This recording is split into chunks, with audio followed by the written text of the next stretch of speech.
That's downtown Dallas on the second night of December. And over here in Arlington, the roof is open as the Eagles and Cowboys square off on Sunday Night Football.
.75 degrees, no threat of rain in Arlington, Texas. Thus, the roof is open at Cowboys Stadium as Tony Romo, who's been the Cowboys starting quarterback since 2006, ready to lead his group against Andy Reid, the man they call Big Red in his 14th season at the helm of the Philadelphia Eagles. Great rivalry tonight. Cowboys-Eagles on Sunday Night Football. Al Michaels, Chris Collinsworth, and Michelle DeFoya, welcome to Cowboys Stadium. Doesn't it seem as if the Cowboys are always on the precipice? No difference tonight. The team is 5-6, yet they're still alive in the playoff hunt. They're a confounding team, though. Every time it looks like they're going to go on a run, they take a step back. Latest case in point would be the Thanksgiving loss to the Washington Redskins. But here they are with a chance to get to 500, and they get a big break tonight because the Philadelphia Eagles come to town without Michael Vick, without Deshaun Jackson, and without LaShawn McCoy, three of their biggest stars. They've lost 7 in a row. They're 3-8. It's been a thoroughly forgettable season. But as we all know, in the National Football League, anything happens. Wild and crazy stuff is always happening. And thus, partner, what wild and crazy stuff has to happen for the Eagles to pull off a big upset tonight? You said wild and crazy, looked right at me, didn't you? Of course. It figures. You know, this Bryce Brown was impressive last week. 178 yards in his starting debut. That was exciting to watch. Defensively, though, their pass defense has been sort of historically bad for the last month or so. But you know that the Philadelphia Eagles would love nothing more than to drag the Dallas Cowboys right out of the playoffs with them. And the Cowboys, of course, are such a puzzling team, so unravel their plan tonight. Well, if anything, maybe they've been throwing too much. You know, Tony Romo, 112 passing attempts over the past couple of games. Dez Bryant's been great. He's been red hot lately. Get DeMarco Murray back should add a little balance to the whole thing. But if the Cowboys are going to make a playoff run, they have to beat the Philadelphia Eagles here tonight. 5 games left, and it is December, and these two teams have been teeing it up since 1960. This will be the 104th meeting between the Eagles and the Cowboys, and you'll see it on Sunday Night Football.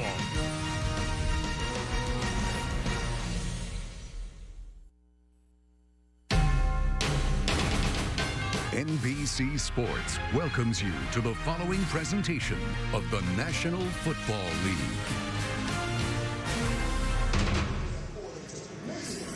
Barring injury, he is certain to set a new NFL record for most catches in a season by a tight end. He's that close. He's Jason Witten of the Dallas Cowboys, who moments ago spoke with Michelle DeFoya. Well, Jason, it's been an up-and-down season for the Cowboys. You're 5-6 right now, but the playoffs are still within reach. What makes you confident that you guys can put on a December run and get to the postseason? Well, we've been confident all year. We've had some big wins, had some tough losses, so just take it one game at a time. Obviously, this is a tough division opponent. We need this one tonight. You know Philadelphia's defense as well as anybody, but this version of the Eagles defense doesn't resemble the ones we've come to know. They've had trouble getting to the quarterback. They've given up a lot of big plays. Where do you see opportunities for success against them tonight? Well, it's going to be a tough game, and they got a lot of veterans on there. I know it's been a tough streak for them here the last few weeks, but we're going to play hard. We need to take advantage of it early in the game, some passes down the field, take our shots. Jason, thanks very much. Thanks. And recently released defensive end Jason Babin for Philadelphia will be replaced by third-year player Brandon Graham.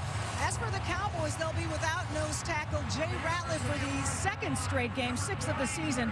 And Al, they're also without nickelback Orlando Scandrick and safety Charlie Pepper tonight. All right, thank you, Michelle. They'll get no sympathy, of course, from the Eagles minus 3 big stars. Standings now in the NFC East. The Giants play Washington tomorrow night. So Dallas here tonight either goes to 6-6 or 5-7. In terms of the wild card hunt, in a wild one at Chicago today, Seattle prevailed in overtime, beat the Bears. Right now, if the season stopped at this moment, Chicago and Seattle would be the wild card teams, and those other teams are still in the hunt as we turn the calendar to the month of December. Philadelphia won the toss, elected to receive. That is Dan Bailey ready to kick off for the Dallas Cowboys, and Brandon Boykin, 4th-round draft choice rookie out of Georgia, to run it back, a 23-yard average, which is about the league average for running back kickoffs. Ready to go from Cowboys Stadium in Arlington, Texas. And Sunday Night Football underway with a touchback. And let's take a look at the Philadelphia starters. Nick Foles, Arizona. Bryce Brown, 8th grade, Wichita Cowboys. Stanley Avili, USC. Jeremy Mackin, Mizzou Tigers. Riley Cooper, Florida. Brent Selleck, Cincinnati. Kenny Dunlap, Auburn. Evan Mathis, Alabama. Dallas Reynolds, Brigham Young University. Jake Scott, Idaho. Dennis Kelly, Purdue. Trying to find the right pieces along that offensive front. Both teams have issues along the offensive line. We start from the 20-yard line. Foles, the rookie out of Arizona, making his 3rd start. He'll start with play action, and he's going to get whacked. He tries to get the ball out, and the pass is ruled incomplete. And that is DeMarcus Ware, and he figures to have a field day tonight, coming in from the blind side, and Foles is able to get his arm back and throw it and create the incomplete pass instead of a sack fumble. Well, Brent Selleck's a pretty good player, but no way he's blocking DeMarcus Ware on the outside. And for a young quarterback, there's your nightmarish start. You pump it one time, and DeMarcus Ware hits you in the back. That makes it 2nd down and 10 from the 20. Out of the gun now, he's flanked by Bryce Brown. So you've got a rookie quarterback and a rookie running back. And here goes Brown, who had a big night on Monday against Carolina. And he gets taken out of bounds by Danny McRae. So Michael Vick had the concussion, which he sustained in the last game against Dallas 3 weeks ago. Foles took over, made his debut in that game. He has started 2 since. He was picked in the 3rd round. He is 6'6". Originally was going to go to Arizona State, left there when Dirk Cutter was fired, went to Michigan State for a while, and then to Arizona. So Vick's backup is now the Philadelphia quarterback, at least until Vick gets healthy, and he hasn't passed his concussion protocol. 3rd and 12. And the pass is caught on a slant by Riley Cooper out to the 35-yard line. So that gets Philadelphia out of an early hole with a 1st down. The old double slant route at the top of the screen. You're going to just take away the inside presence with this move, and then Riley Cooper on the outside. But for Nick Foles, he's just going to stare right down and doesn't care. He's a Dallas kid. Played here in high school. What did he tell us? He had a Jumbotron at his high school. Big time. Actually went to the same school as the Saints quarterback Drew Brees, a few years apart. On 1st down, the pass is incomplete. It'll be 2nd down. And let's take a look at that Cowboy defense. Marcus Spears, Louisiana State University. Josh Prince, Illinois. Jason Hatcher, Grambling State. Anthony Spencer, Purdue. Dan Connor, Penn State. Ernie Sams, Florida State. DeMarcus Ware, Troy University. Brandon Carr, Grand Valley State. Danny McCray, LSU Tigers. Gerald Sensabaugh, North Carolina. Morris Claiborne, LSU. Claiborne, their top draft pick, traded up in the draft to get him. Their priority in the offseason was to shore up the back end of that defense. And now they give it to Brown to the outside, and Brown can't go anywhere. Forced out of bounds by Spencer. So with LaShawn McCoy, their workhorse, out, it is Brown. Bryce Brown, a very interesting case. In high school in Wichita, Kansas, same city that produced Barry Sanders, he was maybe as big a star, high school prospect, as there was. He was going to go to Miami, then he decided no. Then he goes to Tennessee for a while and plays sparingly. Lane Kiffin leaves there to go to SC. Then he's thinking about going to SC. No. Then he wants to transfer to Kansas State. Eventually he does that, plays one game, and leaves school. So the other week he makes his last Monday night was his first start since high school. 3rd down and 9. And Foles throws, and that is caught, and this is Selleck, and Selleck trying to bull his way to a first down and will be very close and appears to have it at the 44-yard line. First down, Philadelphia. Boy, that is back-to-back big conversions right there. Here's Selleck. He's just going to come out and sit down, trying to help a little bit on Spencer in the pass rush, and then just takes over from there, just fights his way for the first down. So if you had any question about the Eagles fight in this one, don't. From the 44. Double tight end set here. Ernie Sims showing blitz. They'll run it with Brown. And there's Brown getting tripped up after a gain of 5. Taking it to the 49-yard line where he's tackled by Sims. 2nd and 5. You know, we talked about the 178 yards for Bryce Brown a week ago, but he also had 2 fumbles in that game, and already you can see him occasionally letting that ball swing away from his body. Not much experience at all. And in the NFL, you learn in a hurry. You swing that ball out away from your body just a little bit. These guys know how to get it, and the Cowboys are going after it tonight. They've seen it on tape, too. Charles Tony, watching on television in Chicago, probably salivating right now. 2nd and 5 to the outside, and Brown will try to turn the corner, but cannot. He's run out by Claiborne and by Spencer for a loss. And it will be 3rd down and 11 on a loss of 6 yards. Well, here you'll see him watch the ball sort of swing away from his body here. And you see that? That thing needs to be tucked up against his bicep into his chest. 4 points of pressure. That's about 1.5 points right there. That's the 3rd time already in this game he's tried to bounce it outside, and you don't do that in this league. 3rd and 11. Brown and Stanley Havili flanking the quarterback as Foles has good protection this time, and then shoots one underneath for Brown, and Brown will take the ball to the 48-yard line of the Cowboys, but about 2 yards shy of a first down, and the Eagles will punt. Well, Nick Foles very patient that time, trusting these offensive linemen. Watch his eyes. He's going through the whole progression. The problem was the progression only left one guy to check it down to, but last week in the game, I thought Foles was way too quick to try and run out of the pocket and make a play. Tonight, he's standing in there trying to step up. Looks much better. Matt McBriar, who spent a lot of seasons in a Cowboy uniform, is the Philadelphia punter. Harris is back, and he will call for a fair catch at the 13-yard line, and that's where Tony Romo and his group will go to work in the first quarter at Cowboy Stadium. Sunday Night Football brought to you by Southwest Airlines. You can find our fares online only at southwest.com. By Windows 8. By BMW. We only make one thing, the ultimate driving machine. And by Walmart, more gifts, more Christmas from America's gift headquarters, Walmart. Some of the artwork here at Cowboys Stadium, they didn't miss a beat here. When they constructed this, it's been open since 2009. And a lady on the left, Gene Jones, Jerry's wife, did all of the interior decoration and did a masterful job at it. As DeMarco Murray makes his first run since back in October, and it's a good one. He's been out with a sprained foot And Murray, who's missed 6 games, gallops for 14 yards and a first down. Well, you could see just a little limp there in DeMarco Murray, just as he's running down. Nice block up front by Lawrence Vickers, but just a trace of a limp. And you just wonder, he knew he wasn't going to be 100% in this one, but he just felt like the time was running out, the season's on the line. He was just going to play. From the 28-yard line, he starts to slip, but maintains his balance and turns that into an 8-yard gain, stopped by Asamoah. Let's take a look at the Cowboy offense.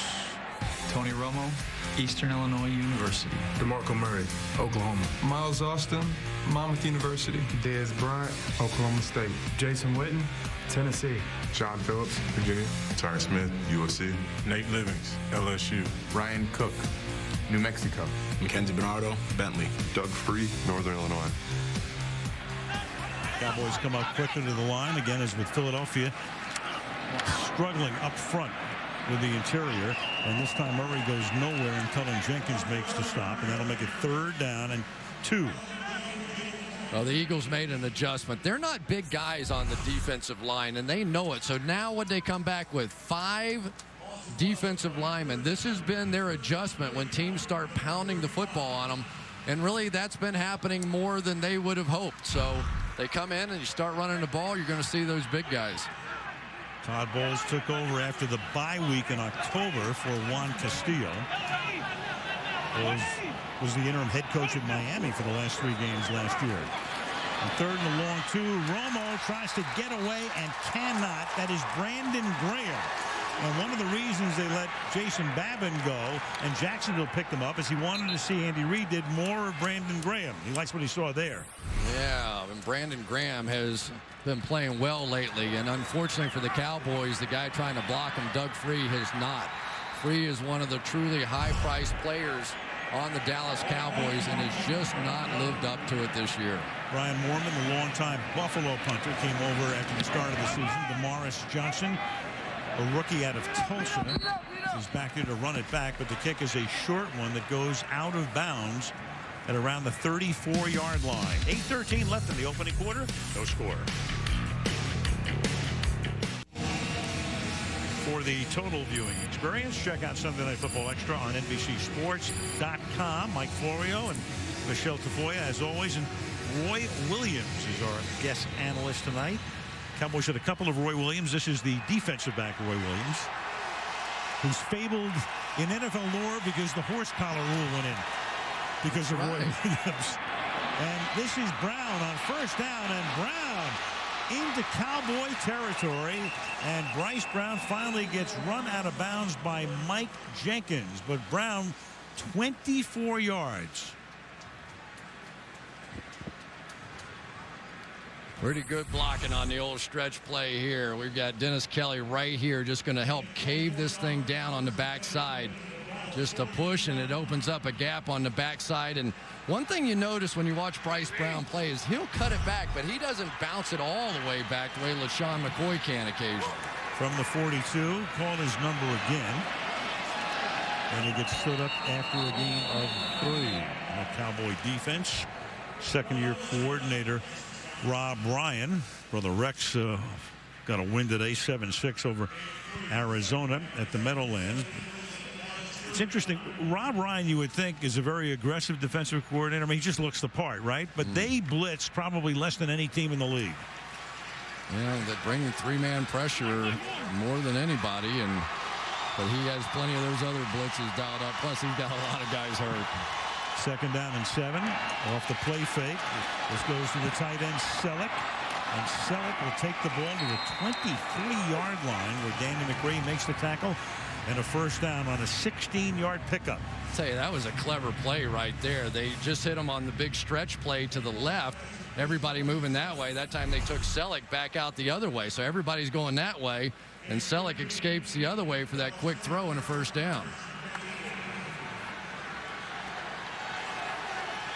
A little more than 6.5. Look at Andy in the background. And Reid telling us last night, hey, my guys are playing hard. I don't care what anybody is saying. They're playing hard in the 1st quarter tonight. The pass goes to the outside to DeMaurice Johnson, and he will set him up at the 10-yard line. Rookie out of Tulsa, had 5 receptions for 84 yards last week.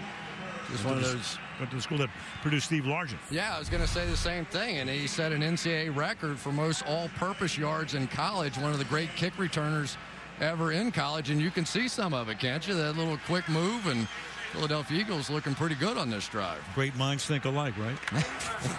And then there's us. First and goal at the 10. The Eagles right near the bottom in the red zone, and 5 turnovers in the red zone. They've been killed by turnovers this year. And there goes Brown, untouched into the end zone. King Dunlop, through a nice block, took Ware out of the play, and Brown goes in untouched to give Philadelphia the lead. Well, you know, pass rushers, they love to get up the field, and that time Dunlop able to turn out DeMarcus Ware, but really probably the key block was from Evan Mathis. What a great reach block on the outside, and Bryce Brown, that was easy. That was some drive. 66 yards, 5 plays, 3 runs, and 2 passes, and Alex Henery for the point after. As McBride sets it down. And with 5.5 minutes to go in the opening quarter, the Philadelphia Eagles, big underdogs, strike first and lead 7-0 over the Cowboys.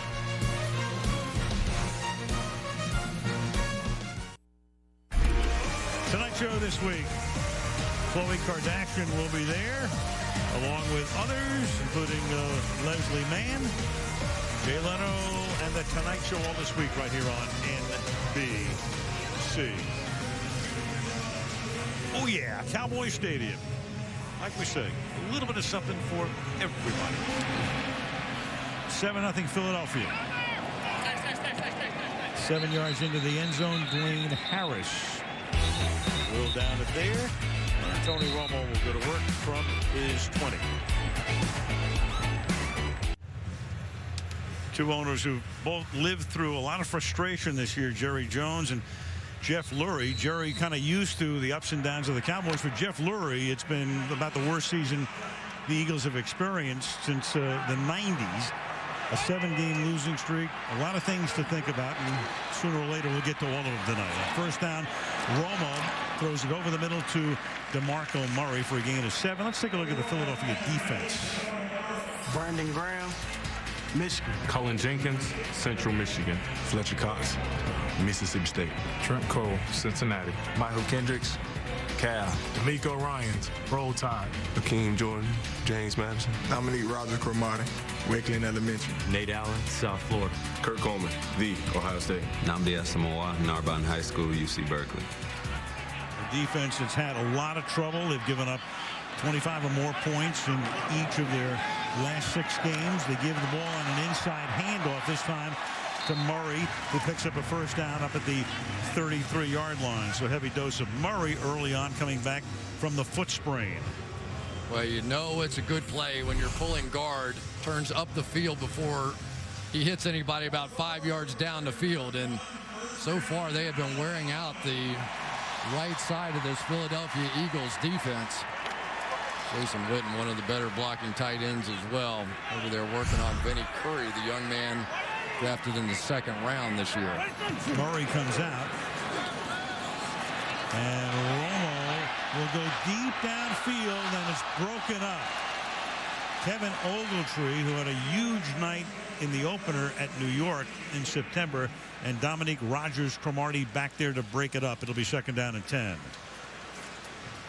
One thing you'll notice when you watch the Philadelphia Eagles play defense is they allow a lot of post routes. There's some defensive coordinators that just refuse to give you that throw. The Eagles tend to play their safeties looking sideways almost. A lot of sort of read defenses back there. You can throw the post about as often as you want. Running back is Jones, the fake to him, and then Romo has to slide it out of his hand, just backhanded, because he was under pressure as Mike Patterson comes in to put the heat on him. So Tony Romo, the starter here since 2006, 165 touchdown passes. So his next one puts him on top. He's tied with Troy Aikman for the most in Cowboys history. And clearly, when he gets 166, that's going to make him elite, isn't it? There's no doubt about it. Is that the most overused phrase now An to elite describe a quarterback? Yeah. Tony Romo, I would think he would trade it all for about 150 yards rushing a game right now. That's been their Achilles heel. Eli became elite again last week when he went by Sims, didn't he? Sure did. 3rd down and 10. And Romo throws, and that's caught by Witten. Now with forward progress, did Witten get the first down? He had to get to the 43-yard line. It appears he will have it. Michael Kendricks stops him, and then Jeff Triplett so signals first down Dallas. Well, if you can get this kind of protection, Tony Romo is going to go to work. Tyron Smith on the left side right here, their best offensive lineman up front, working against Trent Cole, who's just part of the issue this year. There's Brandon Graham and Doug Free on the other side. They get that settled. From the 44-yard line, here goes Jones. Jones with 2 balky knees, but he's the guy who's had to shoulder the load over the last 6 weeks in the absence of Murray. Ryans makes the tackle. It'll be 2nd down and 8. Yeah, you have to admire Felix Jones a little bit. It's hard enough to play running back with 1 bad knee. He has 2. He's been trying to just battle through it. He's going to relieve DeMarco Murray occasionally in this game, but you can tell that Murray, to some extent, felt like his running mate had carried the load long enough and decided to go out there injured himself. Now they go with no backs and 5 wide on 2nd down and 8. And Romo under pressure, avoids the sack, gets it away, caught by Cole Beasley, spinning around, and Beasley takes it to the 42. Beasley, a free agent rookie, played his college football here at SMU, playing a bigger part now in this Cowboy offense. I'll tell you what, this is pretty fun to watch here. Cole Beasley on the outside. The Cowboys really struggled against man-to-man coverage against the Washington Redskins. They decided that Cole Beasley, a free agent who left the team during training camp, was going to be the guy. They're going to create opportunities for him to be one-on-one in this ball game. Pressure is on. He has to win those battles. He did there. Murray back in as the tailback. And Romo buying time with that play fake and under pressure again, and then slings it, and it's one-handed by Murray, who makes the catch, and Asamoah runs him out of bounds with under 2 minutes to play in the quarter. Well, the Eagles just got away with one there. Jason Witten was absolutely wide open on this play. The Eagles have blown a lot of coverage over the past month, and that time Witten was running by himself with nobody around. Romo was looking that way and just couldn't find him. Loss of 1 on the play, 2nd down and 11.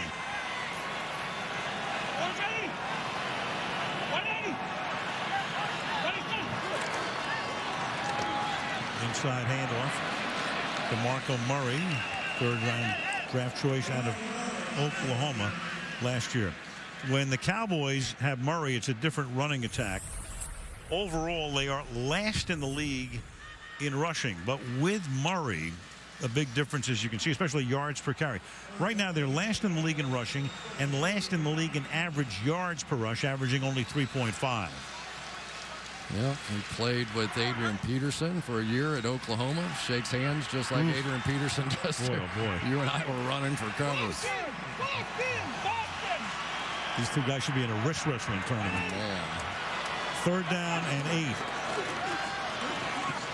And Tony's going to take off and pick up the first down. And tackled at the 24-yard line by Kurt Coleman. So it opened up in the middle, and Romo exploits it for a gain of 15 yards. Last week it was Cam Newton. Now it's Tony Romo. Watch all these guys running out in man coverage. This is called 2-man, and when you get this as a quarterback, if your first option isn't there, you run the ball because all the defenders are chasing the wide receivers around the field. Tony was licking his chops a bit this week. He said, "You don't think they do that to me too, do you?" I guess they are. His longest run of the season, good for 15. Waning seconds of the quarter. And Romo will dump it off underneath, and the quarter will end on a pass to DeMarco Murray. Taking the ball deep into Philadelphia territory. As we come to the end of the first quarter, Philadelphia 7, Dallas nothing. Sunday Night Football continues after these messages.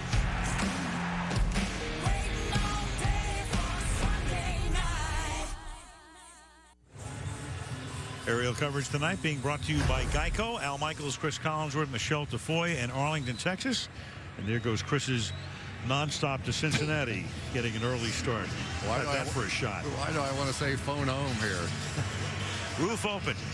Cowboys Stadium. Temperature in the mid-70s. They opened the roof on Thanksgiving. There was like a 5% chance of rain, and sure enough, a rogue shower came in. A lot of road things happening to the Cowboys this year. Oh, for sure.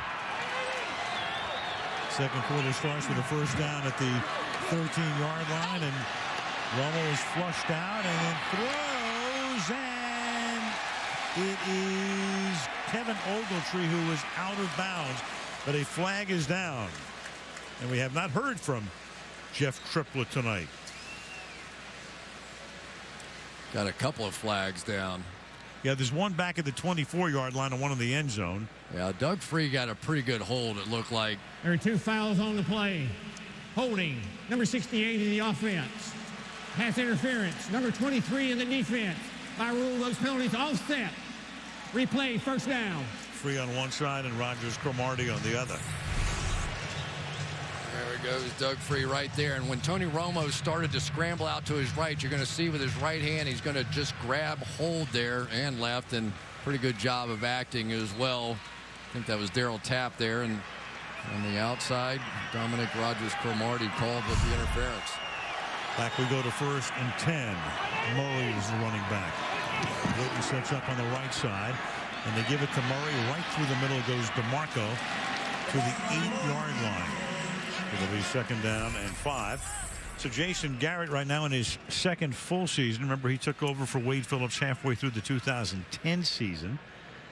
And he's had about a 500 record through the 2 years. And the bane of his existence has been the fact that the Cowboys have coughed up a lot of late leads in the past 2 years. 2nd down and 5 from the 8-yard line. And Murray puts his head down, takes the ball to the 5 with a penalty.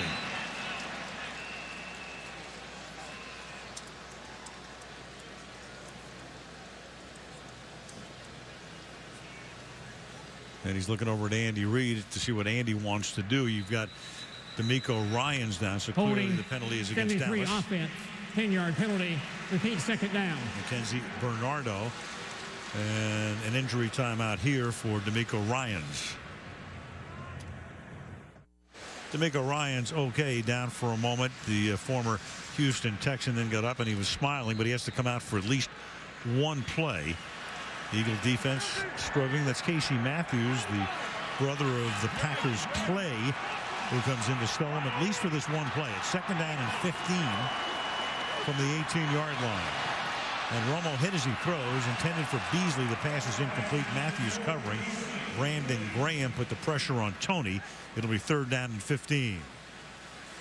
A lot of news about Jason Babin being released, and big reason why was the play of Brandon Graham. They wanted to get Vinny Curry on the field a little bit more, and these pass rushers are coming. A little change in strategy for the Cowboys tonight, though. Instead of leaving a back in the backfield to try and help in their pass blocking, Romo requested to spread it all out. He said it's much easier for me to find running lanes to step up and through. He's been scrambling pretty well tonight. So Ryan's back in the game, 3rd and 15, and Tony under pressure. Maybe they should tighten it up. Yeah. Down he goes at the 21-yard line, and there is Graham again, and Romo is slow to get up as Tony got sandwiched by Graham and by Cole. You know, there wasn't the initial pressure. There was plenty of room to step up there. There just wasn't anywhere to throw the football. And Romo walking off slowly. All the way across the board, and this is really the way it was against Washington too. The Redskins, I thought, did a terrific job in their man coverage against these wideouts, and a few injuries, but got to get open. 39-yard attempt by Bailey is good. Early 2nd quarter. Dallas on the board, with Philadelphia up by 4 at Cowboys Stadium. Nick Foles is a Texan, went to the same high school as Drew Brees, Westlake High in Austin. Never met Brees until a couple of weeks ago when they faced New Orleans at 6'6" now. He was a good basketball player, had a lot of scholarship offers, was going to go to Arizona State, wound up going to Michigan State as a true freshman, played in only one game, and then transferred to Arizona, where he set a lot of school records and was drafted in the 3rd round. And then the Eagles saw a lot of him in preseason. A lot of the stories in preseason were, should this guy be the starter? Of course, Michael Vick was the starter, right? And he was the starter as long as he could last when he sustained the concussion against Dallas 3 weeks ago, and it's been Foles since then. So the Eagles will get a good chance to look at Foles as the kick is taken 5 yards into the end zone by Witten. And Witten gets whacked by Philip Tanner at the 16-yard line. Well, one of the things they wanted to work on with Nick Foles was his footwork. Felt like he was too quick to scramble out in the game a week ago. He's a basketball player who feels like he's just now getting to the point where football is sort of second nature to him with his footwork, and feel like if they can get that part of his game straightened up, going to complete more passes. Well, they'll get a good look at him, but again, you know, what kind of a look are you getting at him without McCoy, without Jackson, with an offensive line that's held together by bailing wire?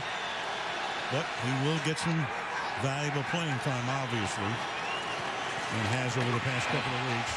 And that pass is caught over the middle, and that is Brent Selleck taking it out to the 35-yard line.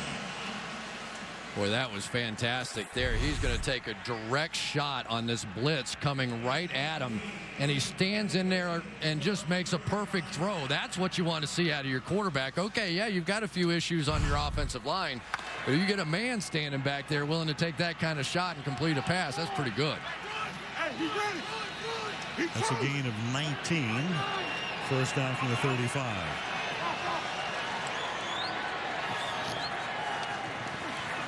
Off the play fake. And that pass thrown away. A ton of decisions, of course. Anytime a team is 3-8, especially in Philadelphia, you lose 7 in a row where they expect you to win. Andy Reid has been under pressure since the day he probably took the job, but never more so than right now. So the Eagles, they have to think about that. They have to think about who's going to be their quarterback in the future as well. A lot of big decisions to be made in Philadelphia. Yeah, and it's certainly, you know, about your coach, who you're going to get, what kind of style. Would you keep Andy Reid? Would you keep Mike Vick? I mean, there are 1,000 things going on with this organization right now. You saw Jeff Lurie in the shot behind us, and he has owned the team for almost 2 decades. On 2nd and 10, Brown again swings to the outside, loss of 1. One thing about the Eagles, though, through the Reid era and through the Lurie era, they have been in contention almost all of the time. Very few times have they missed the playoffs. Andy in his 14th season, this will be the 5th time he's missed, 9 times in, 1 Super Bowl, 4 NFC championship games. So a lot of success. But in Philadelphia, the ultimate frustration is no Lombardi trophies.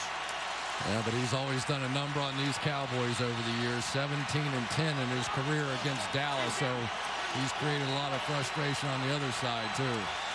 3rd and 12.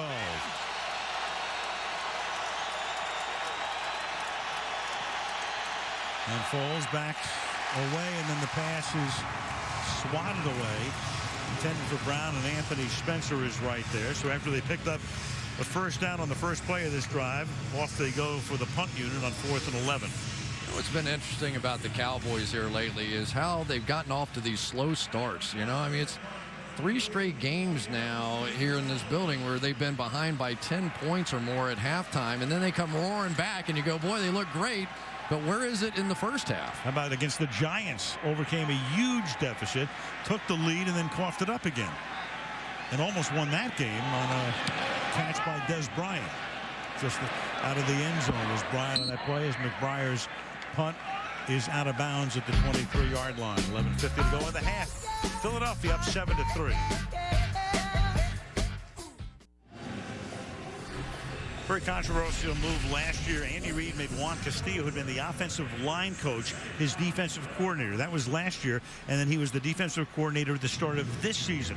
And now he fired him during the bye week. There's Todd Bowles, and with Bowles, look at that. Against the Eagles defense, 13 TD passes, no interceptions, an enormous passer rating, and it's been tough. It's been very tough. It was a mistake. I mean, no offense to Todd Bowles, but it's tough. You make a switch like that in the middle of the season. Yep. You know, you just look at the numbers. Pass to the outside, and that's going to be caught by John Phillips, the backup tight end.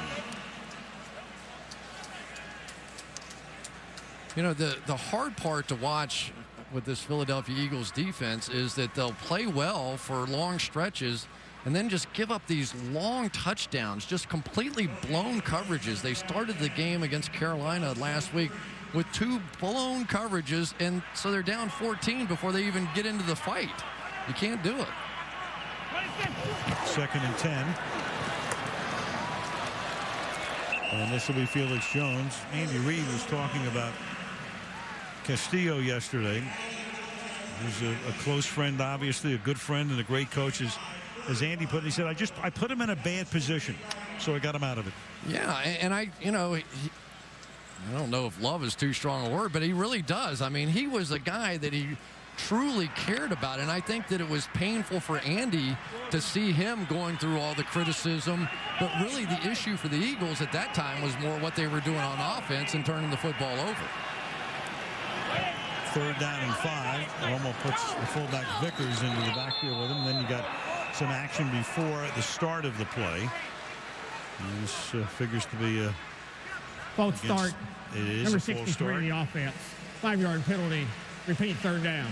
Ryan Cook, the center, and that makes it 3rd down and 10. You know, here's where the Philadelphia Eagles defensively should be at their strength. This is a team built around their cornerbacks and their pass rush. If they can't win in these situations, they can't win. Now they have the Cowboys backed up, get a chance to come after Tony Romo. This is where they have to start winning. A lot of money in those corners. Rogers Cromartie and, of course, Asamoah, who was the #1 free agent on the market last year. And Romo throws, and the pass is low, but it is caught at the 35 by Jason Witten. So Jason Witten going to the ground, and Romo wants to make sure Philadelphia can't challenge. So he's going up to the line. And it's a 12-yard gain, and now Andy Reid, having had a look at the replay. Yeah, and Cullen Jenkins had one of those little ankle situations and gave him a look, and now Andy's throwing the flag out there. Boy, we've never seen that one before, have we? Not in a couple of weeks anyway. Yeah. Cullen Jenkins was grabbing his ankle and looking like he'd never be able to walk again, and then sprinted off the field. Philadelphia is challenging and a ruling on the field of a completed pass. Well, Romo trying to get to the line to avoid the replay, but we do have a challenge here.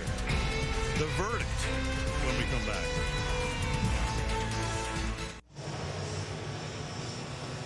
Waiting for the ruling, taking a look at this replay. Here comes Triplett. After review, the ruling on the field is reversed. It is an incomplete pass.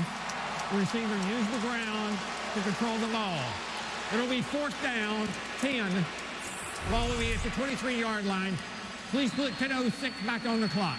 Now, the ball can hit the ground and still be a catch as long as the ground doesn't help you control it. So that's clearly the issue here. The ground helps Witten control the football as he then takes possession of it, and thus you've got an incomplete pass and a 4th down instead of a 1st. And a relatively easy throw for Tony Romo there, missed what would have been a 1st down. And Mormon now to punt it in the direction of DeMarco Johnson. Comes back the other way, but not very far, to the 27-yard line. DeMarcus Ware, what a spectacular career he has had. Regular at the Pro Bowl, most sacks in an 8-year span. NFL since '82 when sacks became an official statistic. Got some pretty good company there. Reggie White, 124 over the span between 85 and 92, and 109.5 for DeMarcus Ware. Of course, played for Bill Parcells a little bit, and Costas asked him before the show, did Lawrence Taylor's name ever get brought up by Bill Parcells? And said every day. You know, they just every day. That's DeMarco Johnson, the man who ran the punt back down on the ground. Who's in, who's out for the Cowboys? 2 guys on top of route. Sean Lee, one of the really emerging great inside linebackers in the league. And then Bruce Carter took his spot, and now he's on IR. So it's Dan Connor and Ernie Sims, who was out on the street when the season began, who are the guys supplanting them in Dallas's base 3-4. Ball at the 27 as Foles under pressure slings it to Brown, but right there is Ware staying with him and tackling him immediately. Second down. That is some play by DeMarcus Ware right there. He's on the other side of the formation and is going to go behind the play here to chase down a screen pass. They were in trouble, or it appeared that way. Ware was on a stunt inside, recognized the screen, and was able to get there with his great speed. He is a tremendous player. I cannot imagine a scenario in which he does not go to the Hall of Fame at the end of his career. He has been that consistent. Picked him number 1 did the Cowboys in 05 out of Troy. This is Brown, and Brown able to turn the corner, skirt the sideline, and Sensabaugh finally catches up to him inside the 40-yard line. I tell you, I have seen this so much. Danny McCray, the victim this time. Watch the bad angle he takes. People just cannot anticipate the speed of Bryce Brown. It happened in the game last week. They think they've got it figured out. And this kid runs about a 4.3 something, whatever, 40-yard dash. And I have seen more NFL safeties taking the wrong angle to try and catch him. He is explosive. Still swinging that ball around, but fast. 39-yard gain. He's already rushed for 72 yards tonight. And now the handoff will go to Dion Lewis, the backup back. Again, McCoy is out with a concussion. Hope to have him back next week to the Eagles. And Brown needs a breather for the moment. You know, sometimes you end up with young running backs in there. There's the left cheek for Nick Foles, and he goes, no, let's go to the right side over here. And I know it sounds dumb, but there have been times as a quarterback, you just want to make sure that guy knows what the play is. Maybe call an audible. You go, I don't care if the defense knows it or not. Here you go. That's a right cheeker right there. We're going that way. Brown is back, 2nd down and 7. They give it to him. And he will get taken back as he reaches the line of scrimmage. 3rd down. We talked about Brown before. He's a phenom in high school in Wichita. 07. Scouts calling him Kansas' most dangerous high school back since a guy named Barry Sanders. Ranked the #1 high school player by Rivals 100. He was the All-American Bowl game co-MVP. His brother went to the University of Miami. He was going to go there, but he winds up at Tennessee. Plays in 12 games there. Goes to Kansas State after sitting out a year. Plays 1 game there. And then Philly drafts him in the last round, 7th round. And that is caught by Jeremy Maclin, his first catch of the night. And Maclin takes it to the 12-yard line. Gain of 21 yards for Maclin, who's going to get a lot of attention tonight because Deshaun Jackson is gone on injured reserve. Vince Agnew in man coverage tried to go over the top of the other receiver out there, and when he did, he got stuck in no man's land. All he had to do was just come back underneath for a big play. Ball is at the 12-yard line.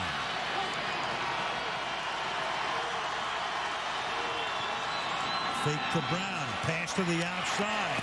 That is caught by Selleck, who steps out at the 5-yard line, a gain of 7.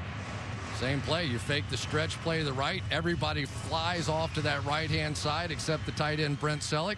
Pull it out and throw it to the backside. That play has been consistent for a couple of first downs already in this game, and the Cowboys don't seem to have the answer. Selleck's caught 4 for 52 yards. Romo biding his time. His team down by 4, and maybe more shortly. 2nd and 3. Inside to Brown, and he walks into the end zone again through the middle. Bryce Brown with his 2nd touchdown of the night. 7 plays, 73 yards, 4 on the ground, 3 up top.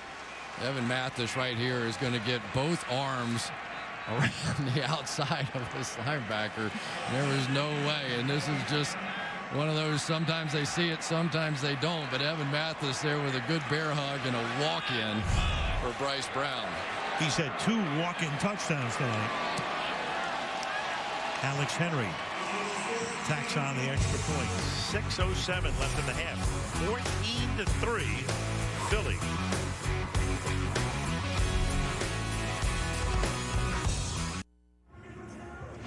Sunday Night Football being brought to you by Papa John's, the official pizza sponsor of the NFL. By Verizon, share the holidays with the Share Everything plan.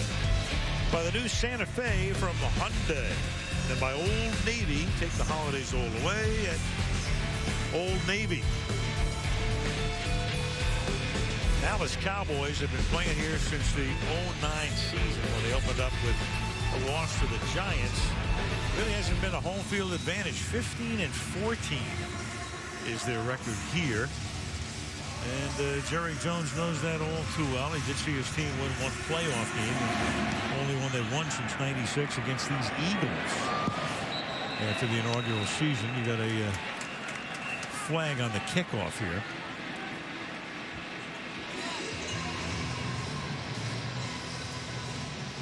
And back at the 45-yard line, Jeff Triplett is the official tonight.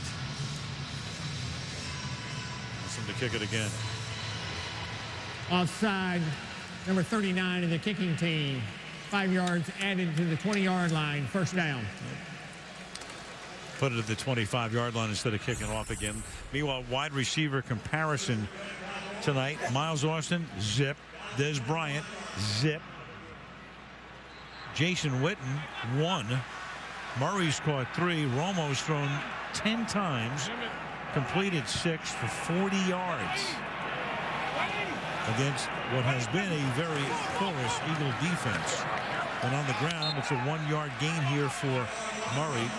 Tackled by Hunt. Let's check in with Michelle. Hey, Al, Eagles starting defensive tackle Fletcher Cox is back in the locker room being evaluated. He re-aggravated that tailbone injury he's been battling this week. His return is questionable right now. He's being replaced by rookie Cedric Thornton, Al. All right, thank you, Michelle. Fletcher Cox, they traded up to pick him out of Mississippi State, number 1. Thornton is a free agent. He's actually looked pretty good this year. Yeah, Todd Bowles was telling me it felt like he was the second best player out on his defense. 2nd and 9. Could have won a few bets there. To the outside goes the pass, and it's a very short gain to Vickers, and a flag is down in the offensive backfield. You know, this is Doug Free again. Offense. 10-yard penalty. Repeat 2nd down. You know, I really can't explain it.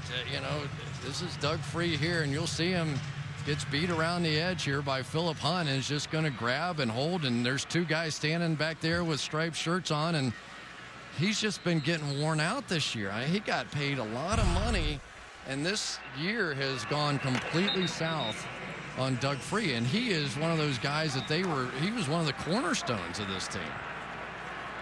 Doug Free. That's a category you don't want to lead the league in. He's well in front with 13 right now. Yeah, and you hold because you get beat. That's the reason you hold. 2nd and 19, and Romo slings it over the middle, and that's Witten. And Witten breaks the tackle and takes it out to the 31-yard line. Jason Witten suffered a lacerated spleen in a preseason game and somehow was able to make it to opening night. We talked about it the last time we had the Cowboys. He didn't even know where his spleen was, but his wife is an emergency room nurse at Parkland Hospital here in Dallas, and she says, I'll tell you what it is. Yeah, she didn't want him to play in that opener, but he did anyway, and struggled a little bit early in the season, but he has been red hot lately, averaging over 9 catches a game for about the last 2 months. He's caught 84 already this year. This is the 12th game of the season. And then Witten makes another catch here. And that should be enough for a first down off a 3rd and 4, and is. One thing that they made very clear to us is that if they're starting to have problems and 14-3 would qualify as a problem, that's where they're going. If they're having problems in protection, that's where they're going. If they're having problems in the locker room, that's where they're going. Jason Witten is the man around here, and never forget that game. It was against the Giants where he caught like 18 balls, and you could tell Tony Romo said, the heck with this. I'm just going to the guy that I know what he's going to do. Record for a tight end in the game. And then the end around, that ball is dropped by Ogletree. So they go to the back of the playbook, and it turns out to be a loss on the play of 8 yards, 2nd and 18. They had it too. I mean, this thing's set up beautifully. They're around the end. John Phillips is going to come around the edge. There's nobody there. They're going to have a blocker or two out in space, and they cannot execute the handoff. I always felt as a receiver on reverses, I'd rather you pitch it to me, because you don't practice taking handoffs. It's much easier for them to just toss it up in the air and let me catch it. That's what I'm used to doing. At that point, 2nd and 18. And going to the ground and making the catch is Jason Witten. So he scored 3 on this drive. Ball is out to the 41. We're down to 2:45. A gain of 13. It'll be 3rd and 5. A little better this time by Doug Freed. Tried to get after him with the bull rush. Brandon Graham did, and just enough. Anchored it down to allow Tony Romo to step up and find his guy. This is another really nice catch off the turf. Michael Kendricks, the rookie, is going to have his hands full over there trying to cover Jason Witten. 3rd and 5.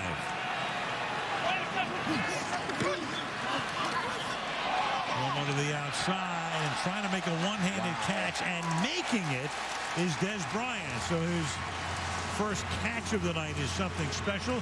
Gives him a first down at the Philadelphia 45-yard line. Something special indeed.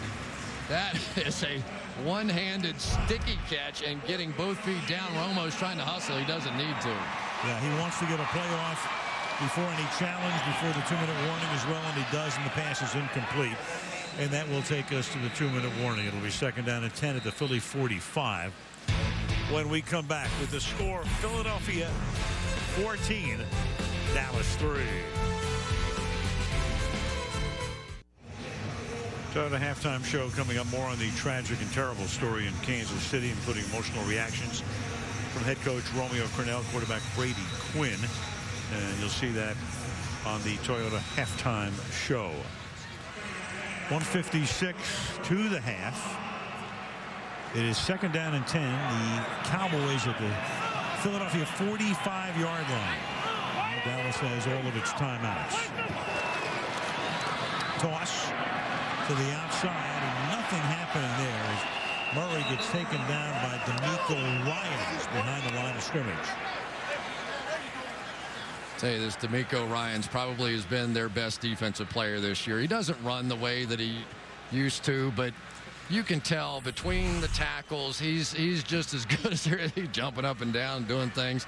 But he's seen it all. You know, he's the veteran linebacker. That was such a hole on this defense for so long. They bring him in here, and he just has settled things down as far as the run defense is concerned. Now they just need to settle it down with the pass defense. Defensive rookie of the year in 06 as a Houston Texan. 3rd and 13 now. And Romo throws, and that'll be caught by Miles Austin, who breaks the tackle and picks up a first down. So they convert on 3rd and long. Broke away from the rookie corner, Boykin. And that's his first catch of the night. Yeah, they just do the little rub route underneath, just a little semi-pick, and Boykin. But this is when Miles Austin is really good. He catches short passes, and people can't tackle him. He is built like a running back from the waist down. And sometimes those smallish cornerbacks, especially the slot corners, while they can keep up with him, they can't tackle him. At the 29.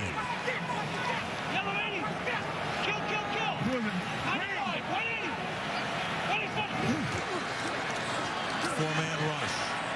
Romo over the middle. Wide open is Witten. And Jason Witten will take it inside the 1. It'll be first down and goal.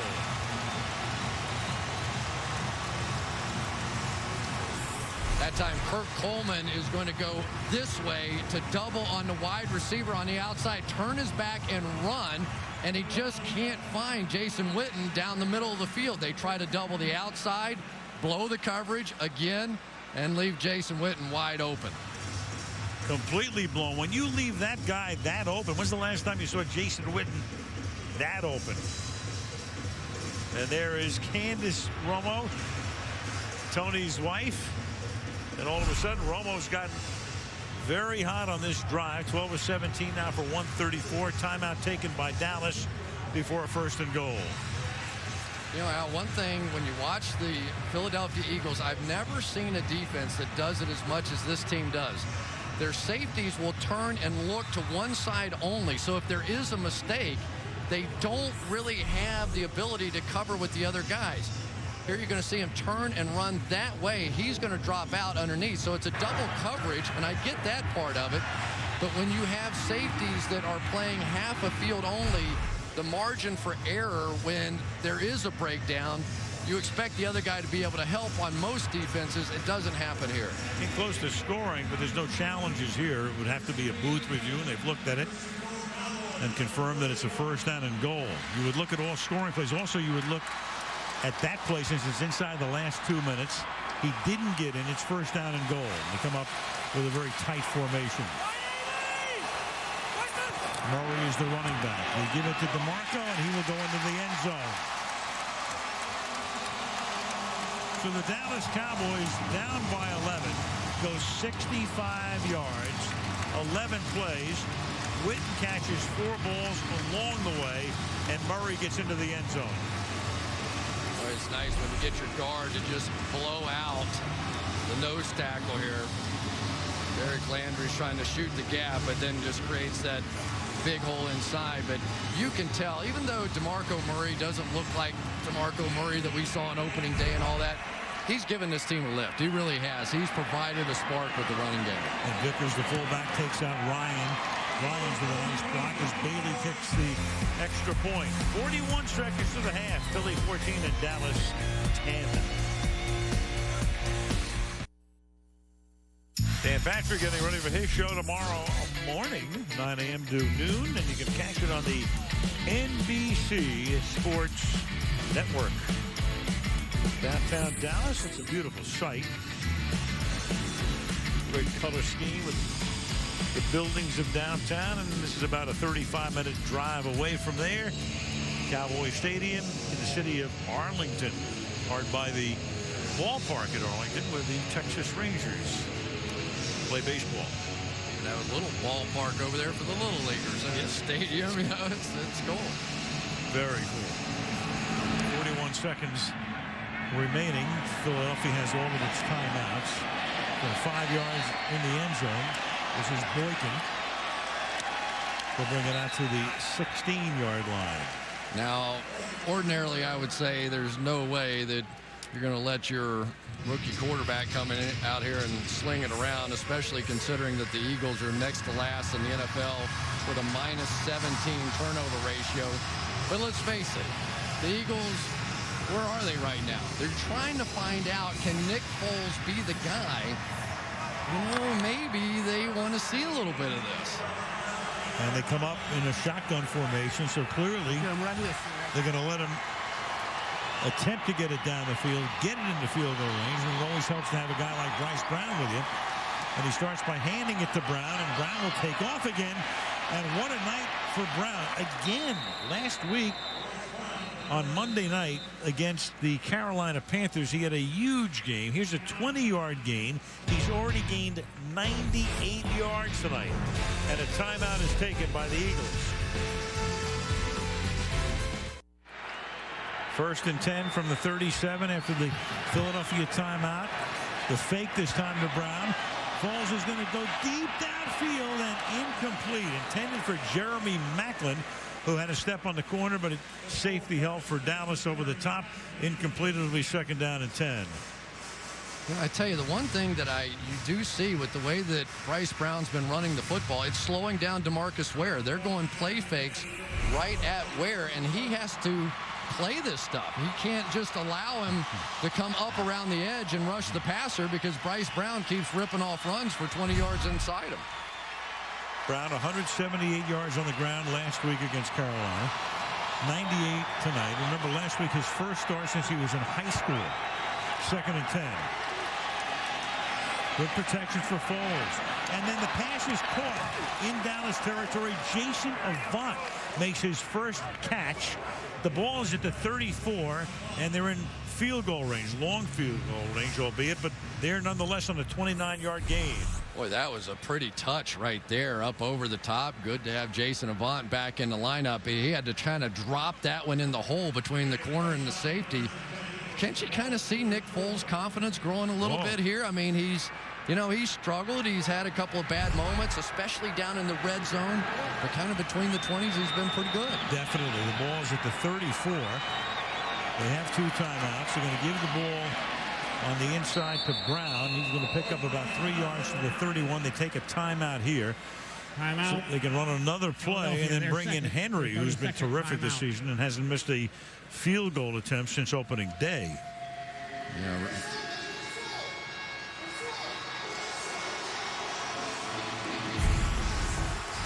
Well, Bryce Brown's been terrific as he was a week ago. He's coming right back and doing it again. He is a guy that understands how to run. I mean, you have to remember, he has basically had no experience in college, a handful of games over about a 3-year period of time.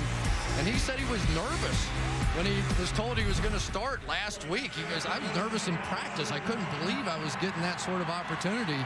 So then I settled down and started going pretty good, and he did, except for the 2 fumbles. So hang on. Now they give it to Brown, and Brown's going to set Henery up for about a 44-yard, 43-yard field goal with 3 seconds. He's kicked 19 straight. His career long is 51. This will be his... Well, he's inside the 50, so this one, 44-48, is pretty terrific over his career. And they will set him up for about a 43-yard attempt. Yeah, if he makes this kick, either this one or the next one, he will have made more field goals in his first 50 tries than anybody in NFL history. That's how good this guy has been. His last miss was, what, opening day? Against Cleveland. Yeah, and it didn't matter. They won the game anyway. Right, missed a 45-yarder in Cleveland. This from 43 yards to try to make it a 7-point game, and Henery's kick is just inside the left upright as time expires in the first half. Eagles, big underdogs, will go to the locker room up top by 17-10. And coming up next will be the Toyota halftime show after these messages from your NBC station.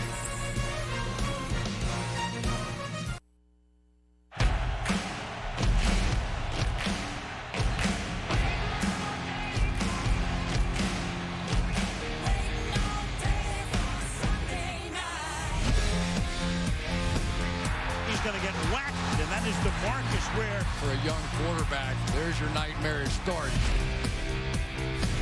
Romo tries to get away and cannot. That is Brandon Graham. There goes Brown, untouched into the end zone. For Bryce Brown, that was easy. Inside to Brown, and he walks into the end zone again. What a night for Brown.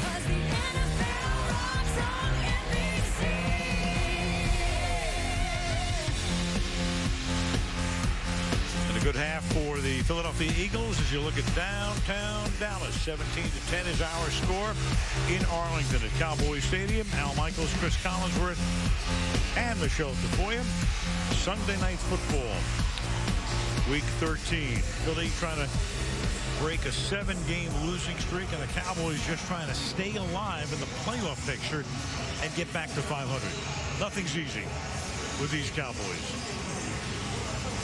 No.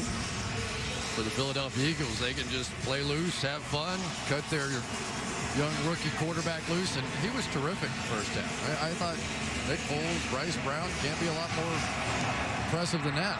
Outstanding. And the kickoff by Henery results in a touchback, and we go to Michelle. just spoke with Jason Garrett, Al. You know, their wide receivers have had just 3 catches in the first half, and he said Philly is playing their coverages to the outside. That has forced us to run the ball and throw to the tight end, and he's happy with the way they're running the ball. As for Andy Reid, he's really happy with his 2 young players. Said Nick Foles is making good decisions and staying very composed. And as for Bryce Brown, he said he's being patient, using his speed when he needs to, and holding that ball high and tight. He's happy with those 2, Al. Yeah, thank you, Michelle. And with McCoy out, Brown getting a chance. And what a 2 weeks he has had. Now Romo starts by handing the ball to Murray, who goes through the middle. Murray coming back after a 6-week absence because of the foot sprain, games 13. Well, it was the story of these defensive ends working on the outside, probably in particular against Doug Free. Tyron Smith was pretty good.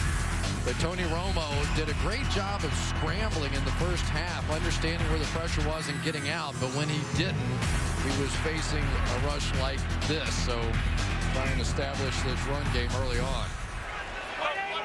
Murray, 10 carries tonight for 48 yards.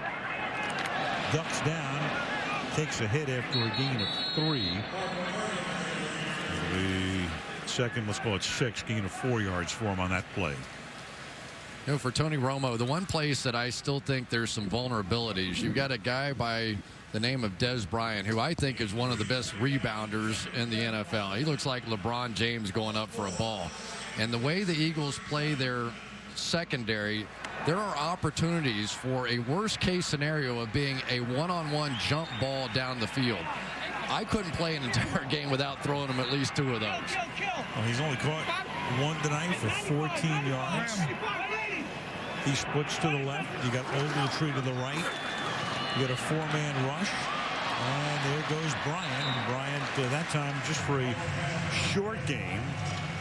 It'll be 3rd down and 1 at the 42-yard line. Yeah, Nnamdi Asomugha that time playing pretty far off of Dez Bryant. The one time he sort of got the single coverage without any help over there. But I still think there are opportunities for him. And if he's going to play that far off, and you wonder, you know, if Nnamdi's going through a little confidence crisis after some of the deep balls that have been given up by this defense. But that's an opportunity. 3rd and 1, tight formation here, and then swinging to the outside, and that will get him the first down. And a lot more is DeMarco Murray, who looked like he was going to be stuffed in the backfield, and then was able to swing it to the outside, take it to the 31 for a gain of 27 yards. Well, that's what great running backs do right there. There's nothing there. You can do anything you want. Murray's right here. Yeah, there's nothing. That's it. You can send on the punter, right? And a great running back every once in a while. Just make this happen. And you can tell he's not healthy. He's got still a little limp in his kitty up there, but he is playing with his heart out there tonight. The 31, they give it to Felix Jones this time. Cowboys last in the league in rushing coming into the game tonight, averaging 79 yards per game. Murray himself tonight has picked up 79, and the Cowboys on the ground 108 yards. Well, for the Philadelphia Eagles, though, that has always been the question. Can you remain sound defensively, playing your defensive ends out a little bit wider? Are there opportunities to run? They come back with the 5 defensive linemen in the game. 2nd down and 3. Jones stopped after a gain of 1. Longtime assistant coach and defensive line guru Jim Washburn came over from the Tennessee Titans, the Eagles defensive line coach, who was thrilled when in the draft they decided to go with Fletcher Cox as their #1 draft choice. And apparently not so thrilled when Jason Babin was released, but they want to get these young kids in the game, find out what they can do, just like with Nick Foles. 3rd and 2. And Romo under pressure, but he's going to scramble. Comes back across the field. It's caught by Bryant. And Dez Bryant will take it to the end zone. And Tony Romo has just moved past Troy Aikman, the all-time Cowboy leader in touchdown passes. And he can send a big thank you note to Dez Bryant with a great move. You're going to go all the way across the field, and how Tony Romo found him. It's only just that he becomes the all-time Cowboys touchdown passer on a play like that. You know, that was vintage Tony Romo scrambling right and somehow finding Dez Bryant all the way across the field for the touchdown. The 166th touchdown pass of his career, and Dan Bailey ties the game as the Cowboys take the opening kickoff in the second half. Go 80 yards in 7 plays, and we're knotted at 17.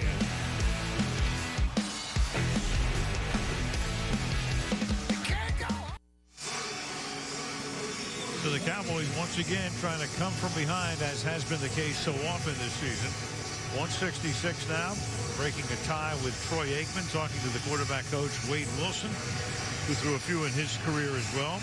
Roger Staubach, another of the great Cowboy quarterbacks. You think about Don Barrett, of course, Danny White before the game tonight. He comes to a lot of Cowboy games, and Tony on top, and that kick does get across the goal line before going out of bounds. And we go back to the Dallas TD. Well, especially in a year in which you got some struggles on the offensive line. Dez Bryant coming across this way. Romo's going to go the other way.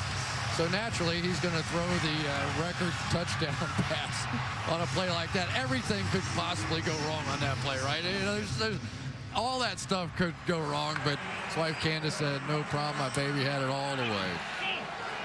And Jerry feeling, even though that expression doesn't show it a heck of a lot better about these circumstances after his team was down at one point by 11. Foles will dump it off underneath. Short gain, Clay Harbor, the number 2 tight end, gains a couple. It'll be second down at 8. Foles making his 3rd start, 4th appearance overall after taking over when Vic got concussed in the Dallas game back in November.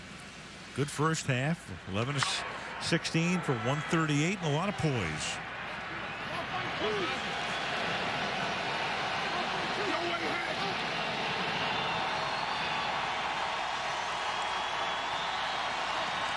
Off play action, swing to his left, finds the open man. That's Jeremy Maclin at the 38-yard line for an Eagle first down. Pretty impressive throw moving to the left, but what impressed Andy Reid, I think, the most was that he took the practice script the other day, right? And, you know, everybody has it. They always call in the plays or whatever. He looked at it a couple of times and just handed it back to Marty Morningweg and said, I got it. Proceeded to call the rest of the practice from memory. And for Andy Reid, he said, hey, we've got something here. Very bright guy, studious type. Bryce Brown came in with glasses yesterday, so he wore contacts during the game. Oh yeah, but he looked like a guy who was going to the library when he walked into the meeting yesterday. Comes from a very successful family and very proud of his parents. Said his parents were his heroes, and now he's out there getting an opportunity. And I can tell you, there was a buzz about Nick Foles coming out of camp. Almost everybody that I talked to when we went out there for practice said, yeah, okay, we look pretty good. But watch this Nick Foles guy. We really think he could be something special, and we're starting to see it in this game. So a lot of them in preseason, second down and 5, off the play fake. Little toss to the outside to Selleck. It'll be 3rd and 2. Foles was telling us about draft day. As Selleck is going to be slow in getting back up. And there'll be a timeout to take care of Brent Selleck, who took a shot. Injury timeout with 9:24 left in the 3rd. Brent Selleck took a shot as he made the catch. 3-yard gain. And you look at the grounded Eagles, of course. Well, Jackson, Vick, and McCoy.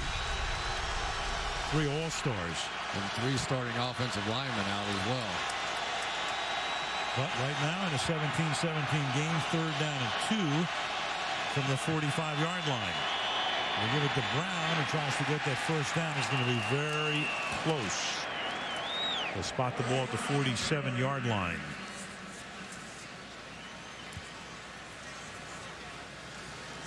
And Jeff Triplett will bring in the change. It appears that he has it. Started to talk about Foles, picked in the 3rd round out of Arizona. A lot of teams around the league liked him. 6'6". Played extremely well in Tucson. And this is going to be a first down. So he's sitting around at home in Austin with his family and his friends, and it's draft day, and it's winding down to the third round. They're coming close to, Philadelphia making its pick, and he thinks he may go, and the power goes out in his house. Everything goes out, the lights, television, the whole thing, and he doesn't even know where his cell phone is. And his cell phone winds up on the other side of the room, and it's on vibrate, and his sister knows it's vibrating, and he sees 215 area code, which is Philadelphia, and that's how he finds out he gets drafted by the Eagles.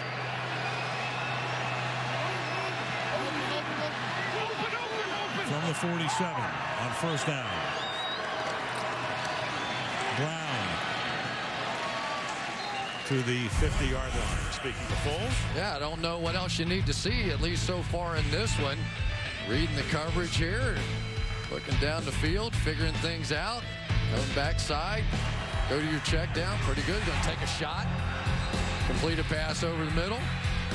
Nice little touch over the top just before the half. He's been impressive. We saw last week the ability to make some run checks and pick up first downs. He's growing into the position.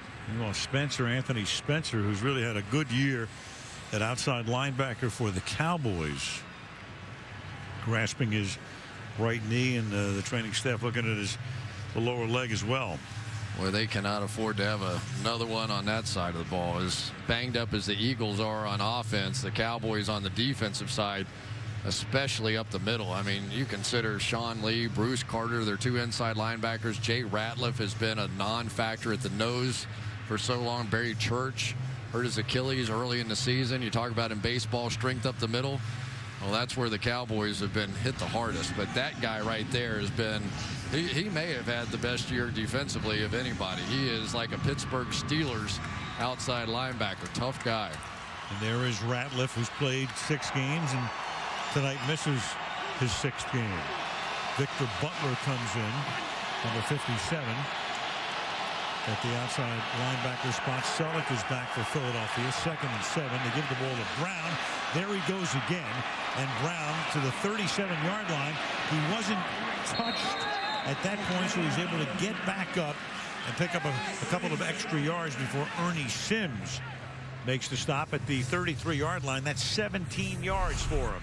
They're just going to keep washing this side down, and then on the back side, you get Brent Selleck walling that thing off. No Anthony Spencer over there now, and they are off. That stretch play, and then the throwback to Selleck, and now the cutback by Brown has been wearing the Cowboys out. They are attacking the middle of this defense. Brown out for a breather. Dion Lewis is in the backfield flanking Foles. And here is Dion Lewis trying to swing outside. Gets away, gets out of the backfield, and takes it to the 22-yard line. Broke away from DeMarcus Ware, and that'll be a gain of 11. DeMarcus Ware jumped inside that time. King Dunlop, and almost got back there to it. You can see his frustration starting to grow. He's going to loop down to the inside, and Dion Lewis very quick, able to just escape the tackle. Howard Mudd, who has announced he is going to retire, longtime assistant coach in the league, was at Indianapolis. Andy Reid got him out of his last retirement, but Howard says this is it for him. To the outside goes that pass incomplete, intended for Riley Cooper. I always look at Howard Mudd and I say, if you're going to do a movie and you want to cast an assistant coach, he's your man. He is, and they've been shuffling this offensive line all year. Can you imagine? I mean, start off with Jason Peters. I think their best player on the offensive side goes out early in the year preseason. Jason Kelsey, their outstanding center, he's out. Todd Harriman's out, so they're mixing and matching. They brought in Jake Scott, a guy he knew back in his days when he was with the Indianapolis Colts, and somehow they're keeping it together. Anthony Spencer is back in for the Cowboys. 2nd down and 10. Little shovel pass. Brown. And Brown takes it to the 15-yard line. Mike Jenkins was blitzing that time. He was able to shovel it to Brown. Little Kobe Bryant, no looker here. It just kind of comes in and you got to squeeze it between the rushers coming in there. Tell you what, that helps young quarterbacks right there when you don't have to try and throw into all these blitz looks. Pretty nice call by Marty Morningweg. Well, Foles played a lot of basketball. The no-look pass. There you go. 3rd down and 3. 5:40 left in the third. This drive began back at the Eagle 20-yard line. And going to the end zone, and it is Cooper for the touchdown. He beats Brandon Carr, and Foles just leads them down the field 80 yards in 11 plays. Say, that looked pretty good by Riley Cooper right there. He kind of deked him on this one, act like it really wasn't coming, relaxed, never really showed it, held him off with his left arm, looked like made a one-handed catch with the other.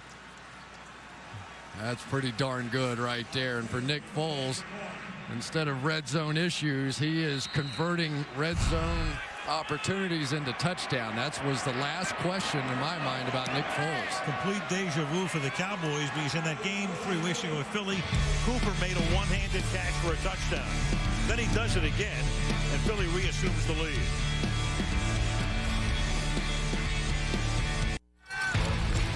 Sunday Night Football brought to you by GE. Tweet us your favorite brilliant machines. By Samsung Galaxy Note 2, the next big thing is here. By Toyota Care, complimentary on every new Toyota. And by Zales, the diamond store, let love shine. Well, it was yesterday afternoon. Nick Foles' alma mater, Westlake, defeated Longview 38-10 to move on to the Texas State High School football playoffs. Foles broke every record set by a guy who also went to Westlake, Drew Brees. What are the odds having two like that? So in Texas, when you're 1 day old, what do you folks put in your hands? A football.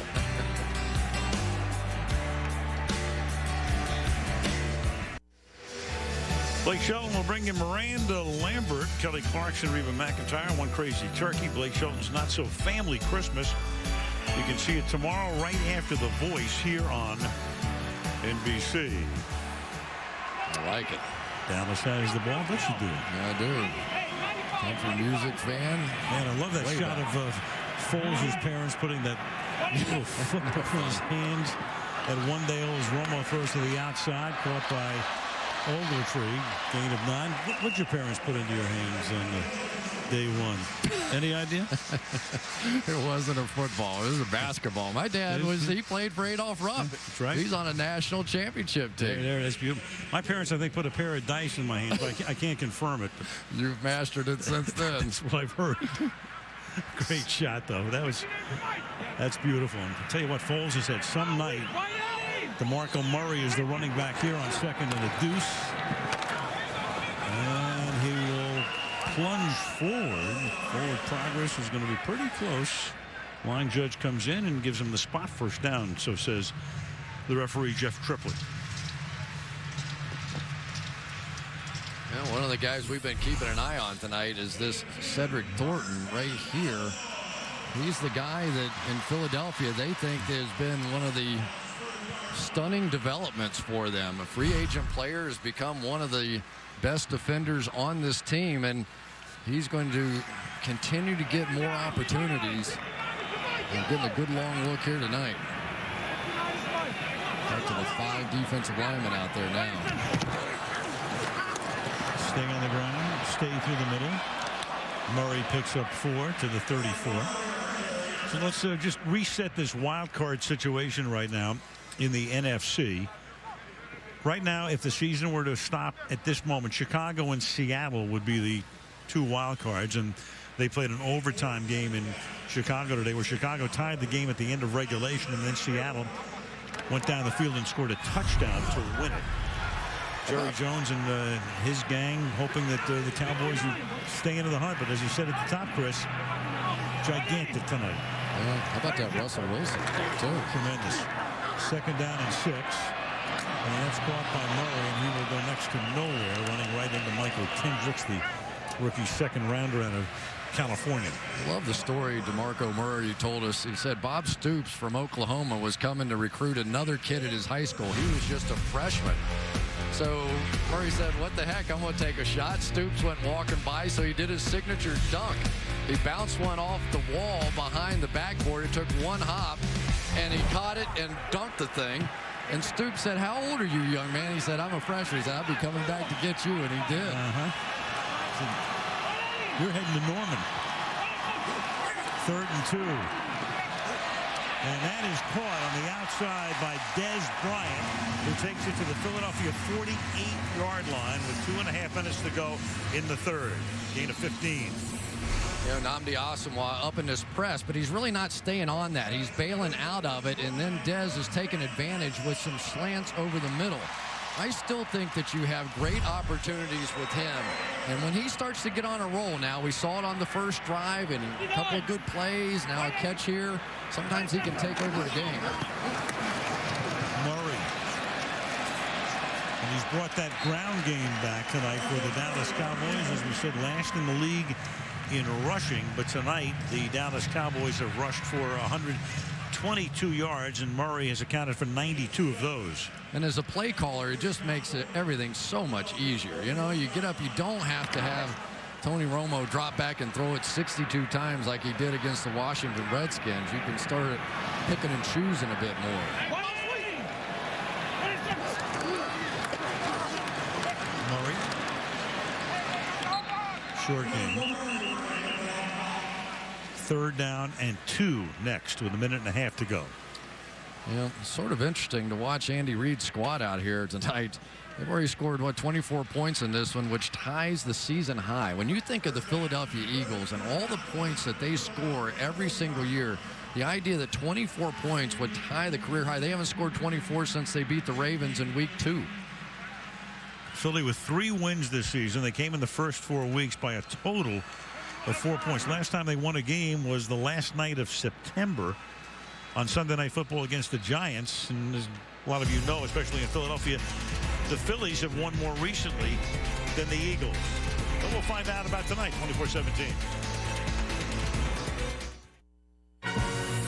Sunday Night Football night next week to Green Bay. Aaron Rodgers and the Packers 8-4, winning today against the Detroit Lions. Football night gets us started at 7 Eastern time. There are the standings. Green Bay and Chicago each 8-4. Right now, Green Bay would own the tiebreak. They beat Chicago in week 2. 1 game still to play between those two. And the Packers next week taking on the Lions on Sunday night. 3rd down and 2 now at the 40-yard line as the handoff goes to Murray. And Murray close to a first down. Now, whether he gets this or not, I think this was 4-down territory for Jason Garrett and probably said, all right, let's just run it. If we don't get it, we'll go again. May have picked it up. Took the timeout, made that play call right there. And Triplett's going to ask the chain gang to come in. Did you watch any of that Green Bay game today? Aaron Rodgers, I really thought it was one of the better games I've seen a quarterback play all season. I mean, he really had to take that team on his back, struggles with the offensive line due to injuries, and just kept making plays on 3rd down. Got Greg Jennings back as well. You see that they're about a link and a half shy with the ball at the 38-yard line. Well, we saw the last time they were in one of these short yardage situations. They just slanted everybody inside, and DeMarco Murray bounced it out around the edge.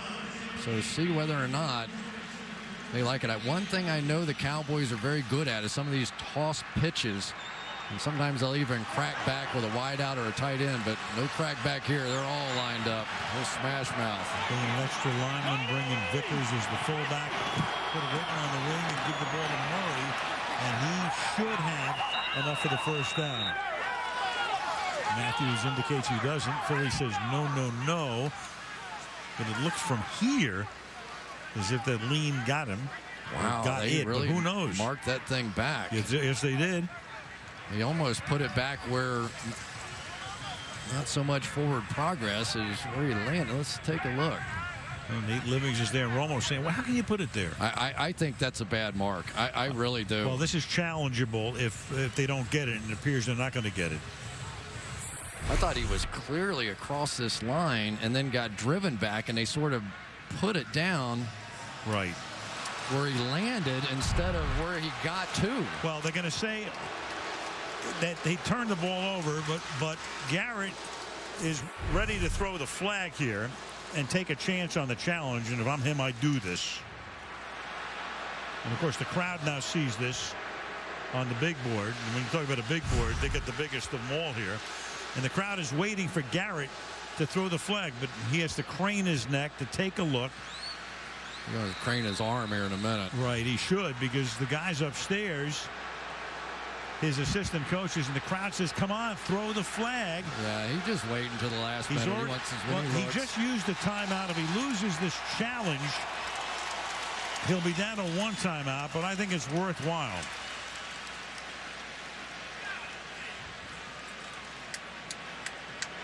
So Triplett will go under the hood. Dallas is challenged with a ruling on the field.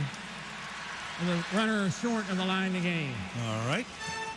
That is the issue. The answer when we come back.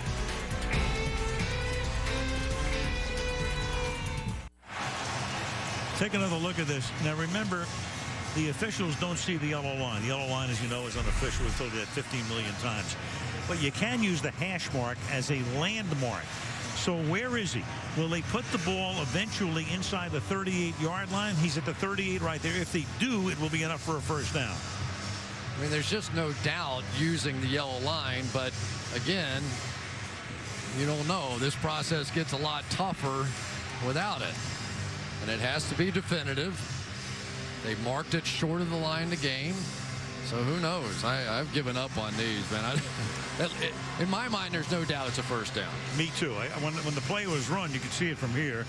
It was pretty clear forward progress. The ball is across the 38-yard line. They moved it back outside the 38-yard line, so it's either first down Dallas or Philadelphia football. And if he's wrong, he loses the timeout. He already used one on the play before this. So he'd be down to one timeout in a one-possession game. Here comes Triplett. After reviewing the play, the ruling on the field is reversed. We will move the ball forward just at the 38-yard line and remeasure. You know what the most interesting thing there is that Triplett didn't remeasure it. I mean, he says it's reversed instead of putting the ball down where he thinks the ball should be and then bringing the chain gang out. Yeah, I think they're going to go back. Well, when he says it's reversed. Yeah, but you're moving the ball, but you still have to. You still have to measure it. Well, and now they've moved the chains, but there is a little marker on the chain that will show them where it was on a particular line marker, so they can replace those chains back and still measure this thing. There's like a little clip that they put on the chains. Here they are. They're coming back the other way now. And there's a little clip on there that is put right on one of the yard lines. You'll see the official being able to just put that thing down, and so he knew exactly where it was. So the marking is going to be exactly the same, we hope.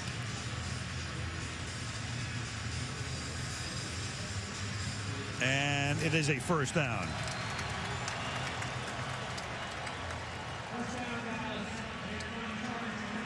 That was a big play. But they got it right. You know, that's what it's about. It's all you hope for. You know, let's make it a fair game. Whatever's right, let it be right. That's what the rule is about. And then they wind the clock, and that's going to take us to the fourth quarter.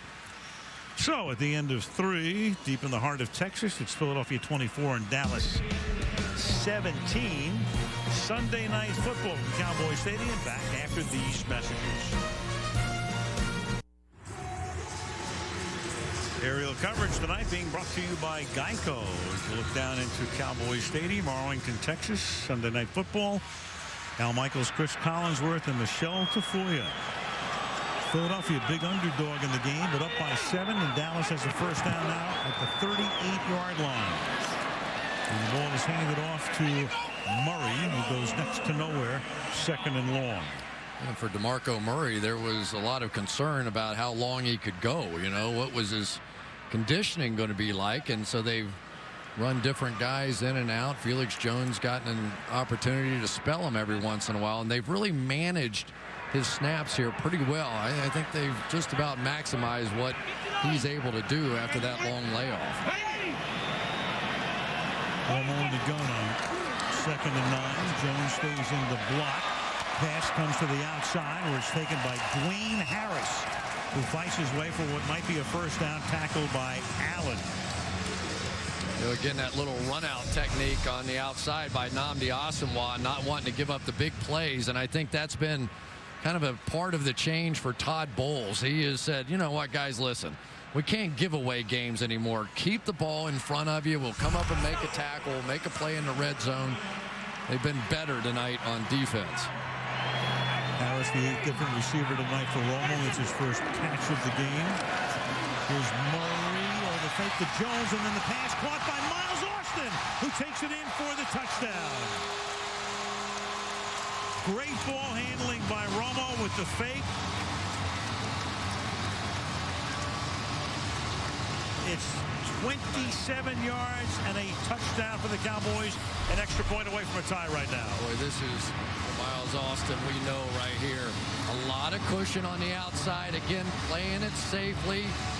But DeMarco Ryan's unable to get back into that zone drop, and that's what Miles Austin looks like when he's going full speed. Had to leave the game with the bad hip a week ago, but boy, this thing is starting to turn into some fun out here. Only his second catch of the night. Bailey for the extra point. Back and forth we go. And the Cowboys catch him again at 24 with 13:41 left in the fourth.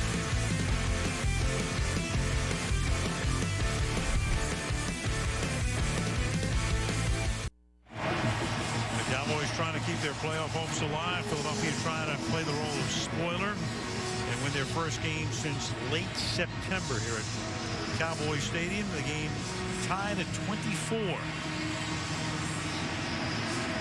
the Cowboys won a huge challenge, retained possession of the ball, and it's paid off with the touchdown to Austin. Now you've got Brandon Boykin running back this kick out to the 23-yard line, and back we go to the Dallas TD. Well, when you get the running game going, it puts great pressure on these linebackers to step up. So you go the play fake on the run. Now DeMarco Ryans can't get back underneath the crosser. Your safety can't get there either, and you get a touchdown out of it. Good play fake by Tony Romo. Really sold it with his eyes. Sucked DeMarco Ryans right up. Nice play. Beautiful. From the 22-yard line.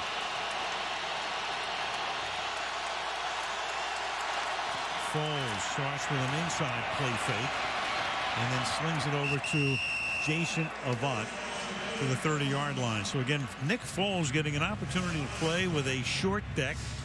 No Jackson, no McCoy, and obviously taking the place of Michael Vick, who had been the starter all season until November the 11th when he suffered a concussion in the game against the Dallas Cowboys, which the Cowboys came from behind to win with 3 return touchdowns in the fourth quarter. And there's no other way to say it other than they're trying to decide, do they need Mike Vick? I mean, that's really what it comes down to for the rest of the year. No doubt, huge contract and all of the rest. I'll tell you one thing, they need Bryce Brown. Speaking of Mike Vick, let's go to Michelle. Well, Mike Vick's been throwing, running, and lifting weights, Al, but he hasn't been able to pass his baseline concussion test. The Eagles medical staff has identified the one area holding him back. It's reaction time, which has to do with eye tracking. The eyes move together smoothly. So now they're trying to retrain his eyes and hoping he can pass that baseline test Monday. If he does, he still needs to be cleared by a team doctor and an independent neurosurgeon, Al. Thank you, Michelle. He could play if he's cleared next week at Tampa. And that pass is incomplete, thrown low and in front of Riley Cooper. And what did Andy Reid compare it to? That the whole hockey concussion syndrome, remember? Right. And as you look at Michael, but let's go back to what took place. Here was the concussion 3 weeks ago in this game at Philadelphia. But watch his eyes when it gets over to the sideline. He's blinking his eyes, and you can tell he's squinting his eyes like he can't get himself focused. Right. And that has been the issue. You could almost see it the minute it happened. That was Ratliff who fell on top of him, and then he stayed in for another play. He got whacked again, 2nd and 10. And here goes Brown to the outside, turning a loss into a nice gain. Slippery. Exciting. I mean, he's making plays out of nothing. Had to work inside of Spencer, I think's right there. Jump inside there, now uses speed to get back outside, loses about 6 yards in the process and makes it up with that speed. What did he tell us he ran in middle school? Is the only time he ran track for a time, ran a 10,800 meters in middle school. As we talked about him earlier, at one point regarded as maybe the best high school prospect coming out of school in Wichita, Kansas. From the 47, Foles has that one batted down at the line of scrimmage, and Spencer is the guy who got his hand on it. That's going to make it 2nd down and 10.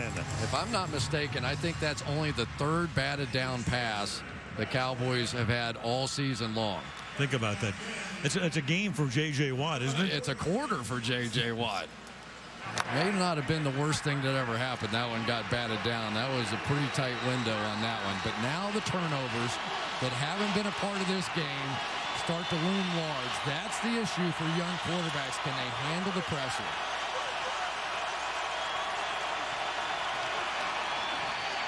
Foles hangs in. Boy, getting wide open again is Avant. Jason Avant to the 31-yard line on a 2nd down and 10. And Avant keeps on going, but the play is whistled dead back at the 31-yard line. Well, they brought a little pressure inside there, Al. They really, you talked about it, they're not really a big blitz team. That time they brought the inside backer, and there just is a huge void in that zone. We have seen some mistakes in the middle of the field for both these teams, but for Nick Foles, he looks like he's playing in the backyard. Gain of 23 right there, 210 yards for him. Completing 17 to 25. Under 11 minutes to go in the 4th in a tie game.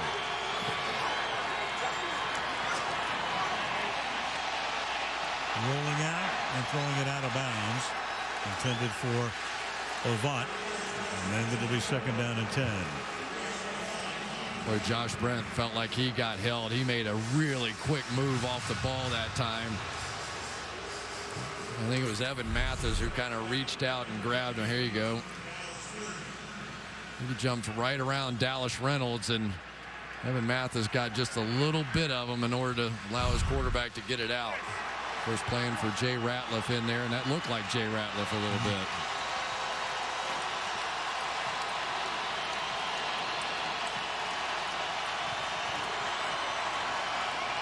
On 2nd and 10, off the fake. The pass is caught by Selleck. He'll get tackled at the 25-yard line. Already in field goal range, obviously, for Henery. And upcoming is a 3rd down and 4. That is the 4th time they've run that play, and the 4th time they've picked up good yardage on it. Fake that stretch run play away and then throw it backside. 6 catches for Selleck tonight, 63 yards. 3rd down, long 3.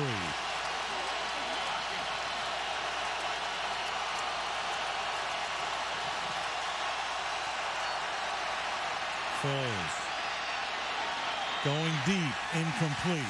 Intended for Clay Harbor, the number 2 tight end. So it'll be 4th down, and Henery will come in to try to break the tie.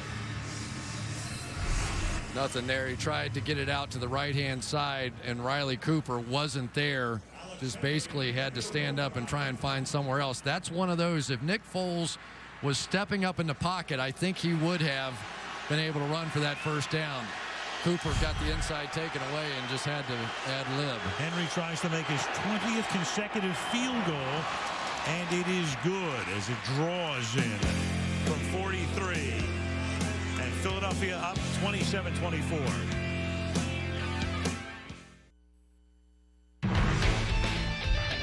And Tony Romo has just moved past Troy Aikman, the all-time Cowboy leader in touchdown passes. And that is a big deal, because you take a look at some of those guys: Aikman, Danny White, Roger Staubach, Don Meredith. It's one of the iconic positions in American sports. I always said that you play center field, as you look at Roger Staubach, for the New York Yankees, or you play for the Lakers or the Celtics, the center for the Celtics, of course, that goes back to the Bill Russell days. Used to be goalie for the Montreal Canadiens years ago, and it's always been quarterback for the Dallas Cowboys. Wide receiver for Cincinnati. Dwayne Harris. Well, they flagged down. In fact, there are 3 flags. Take your pick here. Jeff Strippler saying, wait a second, I have to have like 11 discussions here. Pretty good announcers on that quarterback list, too. Tell me, yeah. Don, did you ever work with Don Meredith? Yes, on not on football, but on Superstars. Yeah. That was a treat, I got to tell you. Troy, of course, doing great stuff over at Fox. You bet. Danny White's been in the business. There are 2 fouls on the play. Holding, number 34, the return team. That penalty is declined. Holding, number 27 of the return team. That penalty is accepted. 10 yards, first down. Accepted on Frampton. Let's go to Michelle. Well, Dez Bryant just came out of the locker room, Al. He was back there getting an IV for cramping, and I can tell you that even with the windows and the roof open, it's kind of humid and hot down here field level, so it's not a real surprise that someone might cramp up. In this case, it was Dez. Thank you, Michelle. It was 75 degrees at game time, but the air kind of is still in here, even though the windows are open, as Michelle said, the sides and the roof. Build up a little sweat in here, just spectating. Felix Jones is the running back as we start this drive from the 14. And Jones will take it out to the 17-yard line. Well, we start the game talking about Philadelphia, Chris, and all the things that they're going to have to do. And then you flip it around a little bit here for the Dallas Cowboys. And if they don't make the playoffs, then what? Jerry Jones and Stephen Jones, the major domos of this organization, and Jason Garrett very much figuring in the mix on 2nd down and 8. Some big money guys that are going to be discussed in the offseason. And that's Felix Jones. I mean, the word, I think, to describe the Dallas Cowboys, not just this year, but over the last few years, confounding. Just when you think they're ready to make the next jump, something happens. Yeah, and, you know, DeMarco Murray's such a big part of it, but, you know, Doug Freese getting a big paycheck. Miles Austin hasn't been available very much. You know, Jay Ratliff has missed over half the games this season, and those are the guys that are eating up a lot of the salary. So are those conditions going to be chronic with the injuries, and will Doug Freese snap out of it? They're going to have to figure some of that stuff out. 3rd down and 2. And Romo slings it down the sideline, and it's taken in by Bryant. Dez Bryant makes the catch, a big first down, a gain of 35 on a 3rd and 2. Well, they're going to rock the safety down here, and as soon as Tony Romo sees that, he knows he has one-on-one on the outside. I mean, I just know how I would play. There would be at least 2 to 3 throws per game. Forget about it. You're playing in the street. Throw it up to this kid and give him a chance. Because when he goes up and gets the ball, they don't take it away from him. Almost halfway through the 4th quarter. And Jones will take the ball to the 40-yard line for a gain of 3. 2nd and 7. And that's the key. Whenever you play the Philadelphia Eagles, you have to produce on 1st and 2nd down. You look at what the Eagles have done this year. Teams have had success on 1st and 2nd down, so they haven't had those long yardage situations. The sack numbers are almost unbelievable for a team that was one of the dominant pressure teams in the NFL a season ago. I mean, a guy like Trent Cole, 1.5 sacks coming into this game. Their leader on their team with 3 sacks. Babbitt, of course, was let go last week and is now in Jacksonville. And Romo throws over the middle. It's caught on the run by Witten. 1st and goal. Jason Witten again over the middle, all the way down to the 3-yard line. It's a gain of 36, 1st and goal. He's going to just come up and go down the post. We've talked about it a lot tonight. The middle of the field is open against this football team. They tend to level off. Nate Allen that time sort of levels out. And on the backside, Kurt Coleman way out of it over here. Here's the other safety. They just leave big gaps in the middle of the field that you can exploit with a guy like Jason Witten. And Coleman is still down at the 3-yard line. Came in to make the tackle at the end. That play for 36 yards. Witten tonight, 6 grabs for 108 yards. An injury timeout for Coleman. Oh, good to see Coleman walking off the field. He was down for almost 2 full minutes after taking a shot to the head from, I think, the elbow of Witten.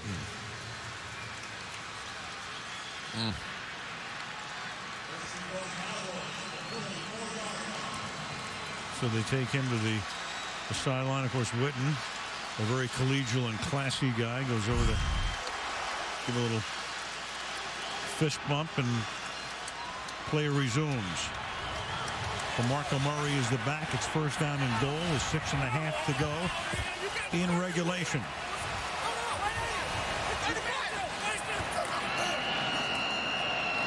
And going nowhere. Stop in the backfield is Murray. Derek Landry is right there. It'll be 2nd and goal. Derek Landry made a few flash plays watching him play a week ago. They have plenty of depth along this defensive line. A lot of guys that can get penetration, get in the backfield, and they rotate so many guys in there. You know they're fresh, and the energy stays up throughout the whole game. Say anything you want about the Philadelphia Eagles. They work as hard defensively as anybody. Colt Anderson taking the place of Coleman. 2nd and goal. Quick flip to the outside. Here's Bryant trying to work his way in and does. Touchdown. Dez Bryant getting around Dominic Rodgers-Cromartie to put the Cowboys on top. Well, everybody knows Dominic Rodgers-Cromartie, not the best tackler. You're going to give him that much space and a great runner like Dez Bryant. That is a no-brainer. You saw Tony Romo at the line of scrimmage give him a little signal. Might as well send a thank you note. The IV is kicking in. I'll say. I'm going to get some of that. 2nd touchdown grab of the night for him. Foles warming up. It's the first time tonight that the Cowboys have had the lead. Dan Bailey tries to make it a 4-point advantage, and there's a whistle before the snap. False start. Number 78 in the offense. 5-yard penalty. Retry. Jeremy Parnell. I'll get you one of those IVs a little later. Okay, yes. I'll return the favor, don't worry. Well, Dez is doing what I think he should be doing. This is a guy that is a tremendous playmaker. He doesn't yet really understand all the nuances, all the reading the defenses, and, you know, he's going to get better and better and better. He's still a young guy, but physically, boy, I love to watch him compete. Bailey converts, and with 5:35 remaining in the 4th, Cowboys trying to stay alive in the playoff hunt. Their first lead of the night, up by 4 against the Eagles.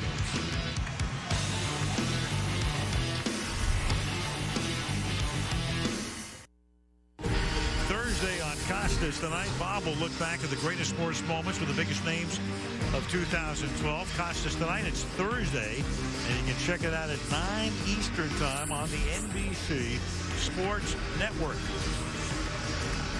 Good game tonight in Arlington, Texas. 31-27 Dallas, with Dan Bailey to kick off. It's the crossbar. We'll start at the 20, and we can tell you the Sunday Night Football is being brought to you by Sears. This is how to gift. This is Sears by Nissan. Innovation for today, innovation for tomorrow, innovation that excites. By The Hobbit, An Unexpected Journey, in theaters everywhere December the 14th. And by McDonald's on Lebanon. It's the Chinese Lantern Festival located in Fair Park in front of the historic Cotton Bowl. Dallas, the displays handcrafted and built in China, then transported to the Lone Star State. Eagles trying to snap that 7-game streak. Ball is at the 20-yard line, first down. And here's Brown. Tries to cut it back. Josh Brent making the stop. So Andy Reid, longest tenure in the league with one team, took over in 99 for Ray Rhodes after Rhodes was there 4 years.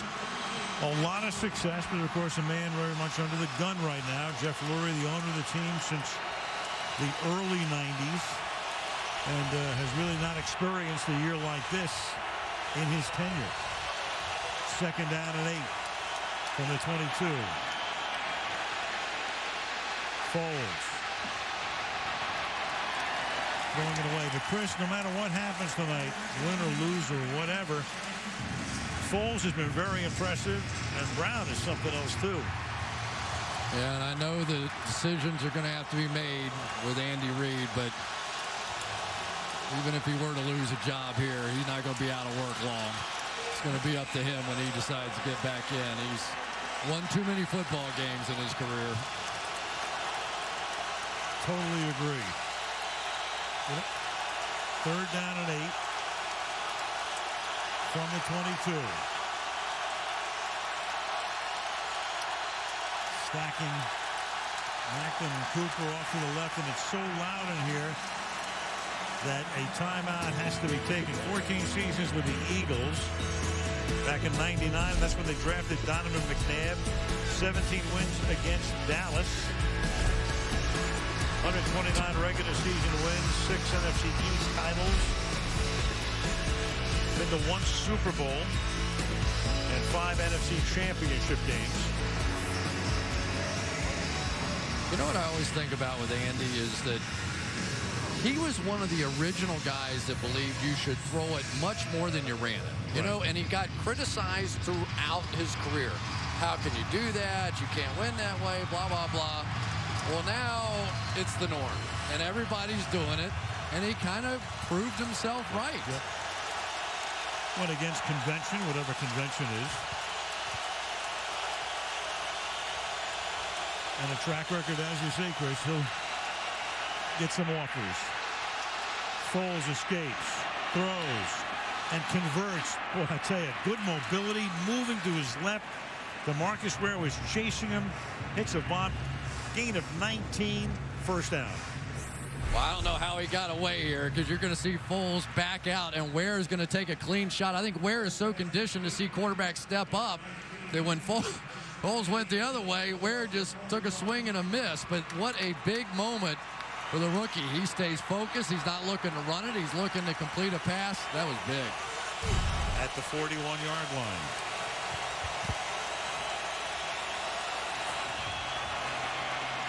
Rolling to his right, looking and then throwing a short pass to Macklin. You know, Chris, you think about the Eagles 4 years ago, everybody's saying, wow, they just got Michael Vick. You got Donovan McNabb. You got Kevin Cobb. You got 3 quarterbacks. And then they were wondering coming into last week's game and tonight's game if they had any. Yeah. Well, they've got one, and I think Mike Vick is... You know, you put those two together, 2 very different styles, but money always plays a factor in this league, as we well know. Those third-round picks sometimes a little cheaper. 2nd and 7. And they give it to Brown. And Brown loses the ball. The ball is loose. It is picked up by Claiborne. And Brown, who had 2 fumbles last week, puts it down on the ground, and the Dallas Cowboys turn it into a touchdown.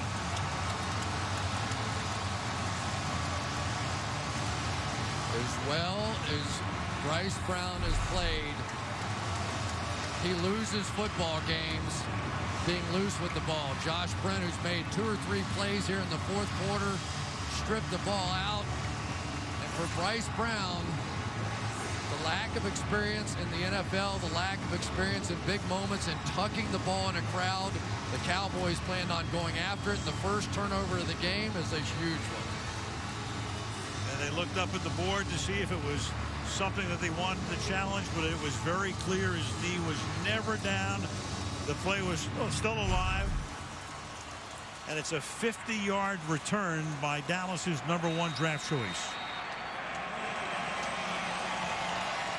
Hard to imagine you lose 2 the week before and you don't clean up the technique of carrying that ball. He was loose again tonight. And you turn a 155-yard night on the ground, coming on top of last week, into a mini nightmare. He is a talent. Nobody will ever deny that.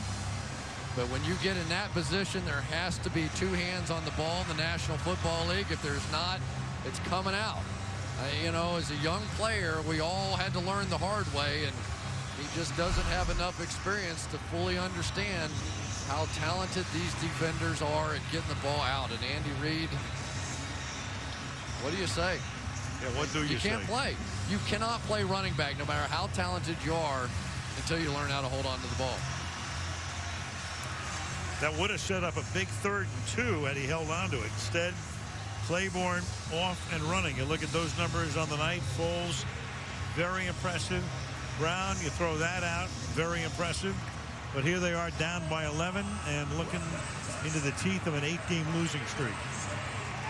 Well, but you still have time. In the NFL, you know this is plenty of time. You got a young quarterback who's hot. Let's see what he's got.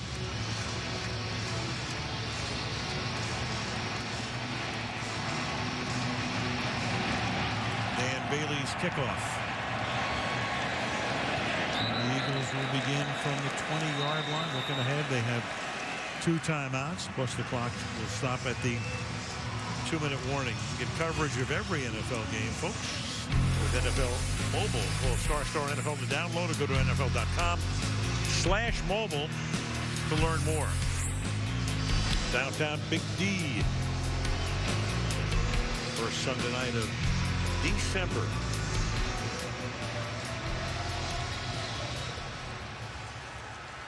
Last time these 2 teams faced each other, the Cowboys scored on 3 returns: a punt return, an interception return, and a fumble return. And tonight they score on a fumble return to take an 11-point lead. As Foles throws one that's almost intercepted right into the hands of Danny McRae. Well, Nick Foles, like Bryce Brown, is going to have to learn. You can't stare down where you're going to throw the ball in this league. It's funny, we were talking to Tom Brady, and he said, the only place on the field that you can eliminate where I'm going to throw the ball is where I'm looking at first. You know, you just forget that it's not going there. And so another easier lesson learned for Nick Foles. 2nd and 10.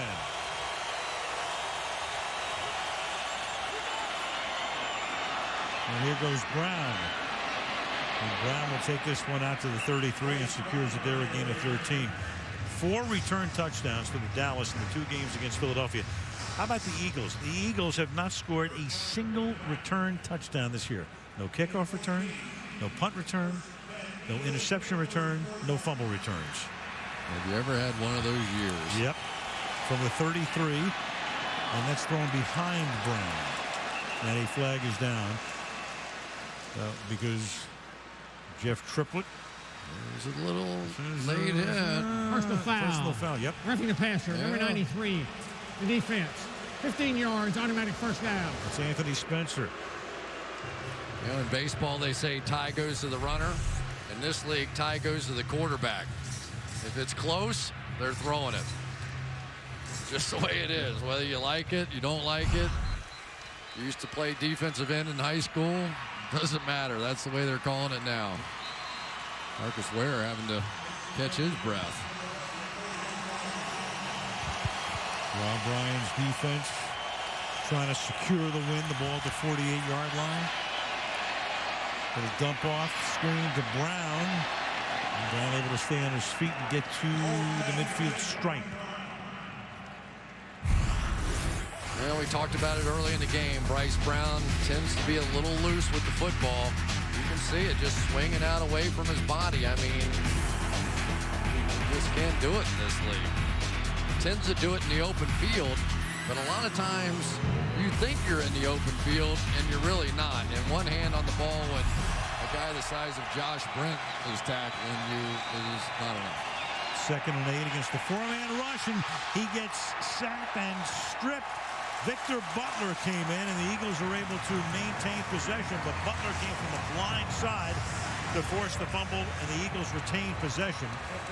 But it is going to be, after an 11-yard loss, 3rd and 19. And Dunlop came into the game with a bad knee, and you can see he's just not quite able to get off the ball. And Victor Butler's made 2 or 3 plays in this second half. And now on 3rd and long, they're going to give the ball to Brown on a curious call. He takes it to the 40-yard line. Anthony Spencer makes the tackle. He'll have to go for it on 4th down and 18.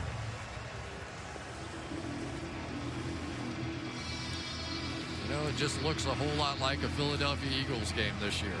You know, they hang in, they do some good things, and then we hit the end of the game and they do some not so good things. 4th down and 18. And they won't even get the play off before the 2-minute warning. They have 2 timeouts on the other side of this. 2 minutes to go. Cowboys trying to get back to 500, get back into the playoff hunt. Up by 11.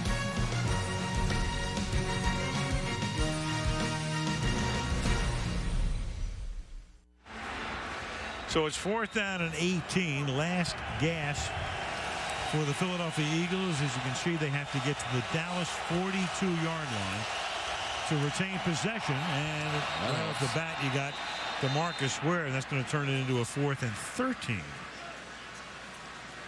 That definitely helps.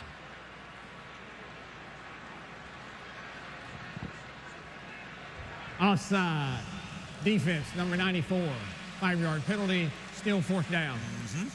Because that brings in a whole bunch of plays in the playbook that were unavailable before. But they're going to try this with a 3-man rush. They have 8 guys in coverage. So Foles has the ability, if he wants to buy a little time back there and let his receivers work down the field. Macklin wide left, Cooper wide to the right. Avant is in the slot.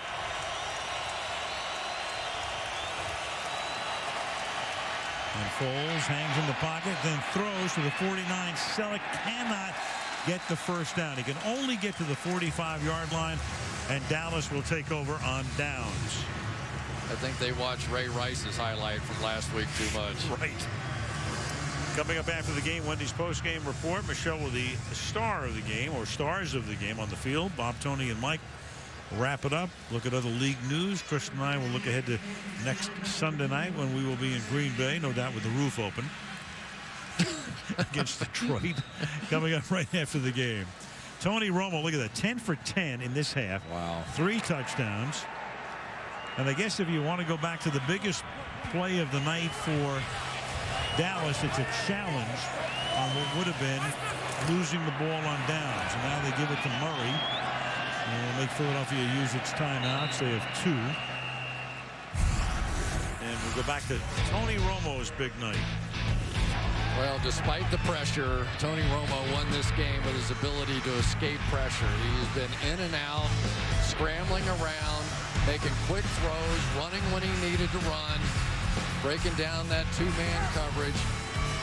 And you know what's kind of strange for me, Al, is that people almost get mad at you if you say you think that Tony Romo is a good quarterback. You know, if you're a quarterback in Dallas and you don't have Super Bowl rings, you stink. Well, this football team is nowhere close to what they had back when they were winning championships. And I think that it's time that some people understand what they're winning. They're winning due in large part to Tony Romo, not the losses because of it. Yep. So Candace Romo, they give the ball to Murray. Because people get mad at you if you say a quarterback is elite or he's not elite. Is that the most overused nonsense in the last 2 years? Yeah. You're elite, by the way. I think you're an elite commentator. My man, Phil Simms said 3 guys were elite, and then the roof fell in on them. Yeah, there you go. Jerry Jones going to be happy with this one for the Eagles. You know, offensively, they did some good things, but then ultimately, what's undone them the entire season? A turnover. Yep. Got them again. And that challenge by Garrett, you go back to that, and, you know, it looked like Murray made the 1st down. They didn't give it to him. They had to challenge it. And that enabled Dallas to keep the ball when they were down by 7 at that point early in the fourth quarter and go down the field and score. Otherwise, Philly would have taken over with a 7-point lead. And 3rd and 9, and they can take the play clock all the way down to under a minute. Murray will go nowhere. Keeps that clock running, and they can now take the clock down into about the 55-second mark before punting it away. Yeah, and his agent just called and said, don't give up the 25 yards that you've gained here tonight. You've had a great night, and just gave back a bunch. Eagles tonight, 423 yards of offense, and Dallas 417. That Dallas running game, which was worst in the league coming in, may move up a notch or two with 124. Romo telling Triplett he's had a great night. Just that one reversal. That's right. And for Jeff Lurie, it's a trip back to Philadelphia. A lot of things to think about, but there's no question about the Eagles as a franchise and how consistent they've been and how steady they've been. And if Andy Reid's not back, Chris, you're right. I don't think there's any question he's going to be on the list of teams looking for a coach. There's going to be a lot of people wanting to be on the list to be the Eagles coach, too, because there is a lot of talent on this football team. They just had one of those years. Well, they play well. They've been stable through the years. This year's been a disaster, but, you know, it happens. Mormon to punt. A booming kick. Fielded at the 3 by DeMarco Johnson. And Johnson is off inside the 40, the 30, the 20, the 10, a touchdown for a guy who fields a punt inside his 5-yard line and goes 98 yards. And now you go for 2. Now you go for 2, because then a field goal, an onside kick and a field goal gives you a chance. And somewhere people are saying only the Cowboys can allow a 98-yard punt return with a game on the line. That's tied for the 3rd longest punt return in the history of the National Football League. It's the Eagles' first return touchdown of the season. So a guy who shouldn't even field that punt to begin with does, and goes 98. Unbelievable. You know, this is going to get interesting. You got one of the most accurate kickers in the history of the game. If you could make this and get an onside kick, who knows? 2-point conversion right here. Macklin wide to the right. Avant in the slot. Cooper wide to the left to try to get within 3. Fake the end around. Throw, and it's incomplete. So now you're going to need a touchdown. Oh, my goodness. He had Bryce Brown right in front of him. He could have thrown it underhand to him with nobody around. Oh, he just made the decision coming out. See Bryce Brown right there. There's nobody around. Has his eyes on Avant, and it's incomplete.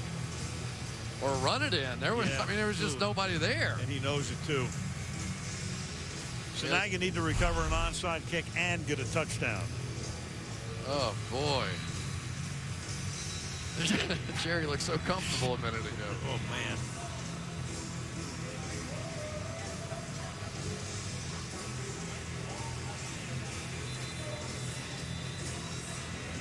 Tony with his helmet on. Just has to hope he has a chance to come back out with that offense. As the Cowboys, of course, will press the 45-yard line. Kick would have to go 10 yards before an Eagle can touch it, assuming a Cowboy doesn't. Well, now they've set up Jason Witten right here to be the catcher. These guys will come up and block if it comes this way. And Henery sending it down toward Witten. So that one of the reasons you put Witten in the game is for that play. Right there. Kicking it in Witten's direction. He's able to secure it, and that's going to secure a Dallas victory.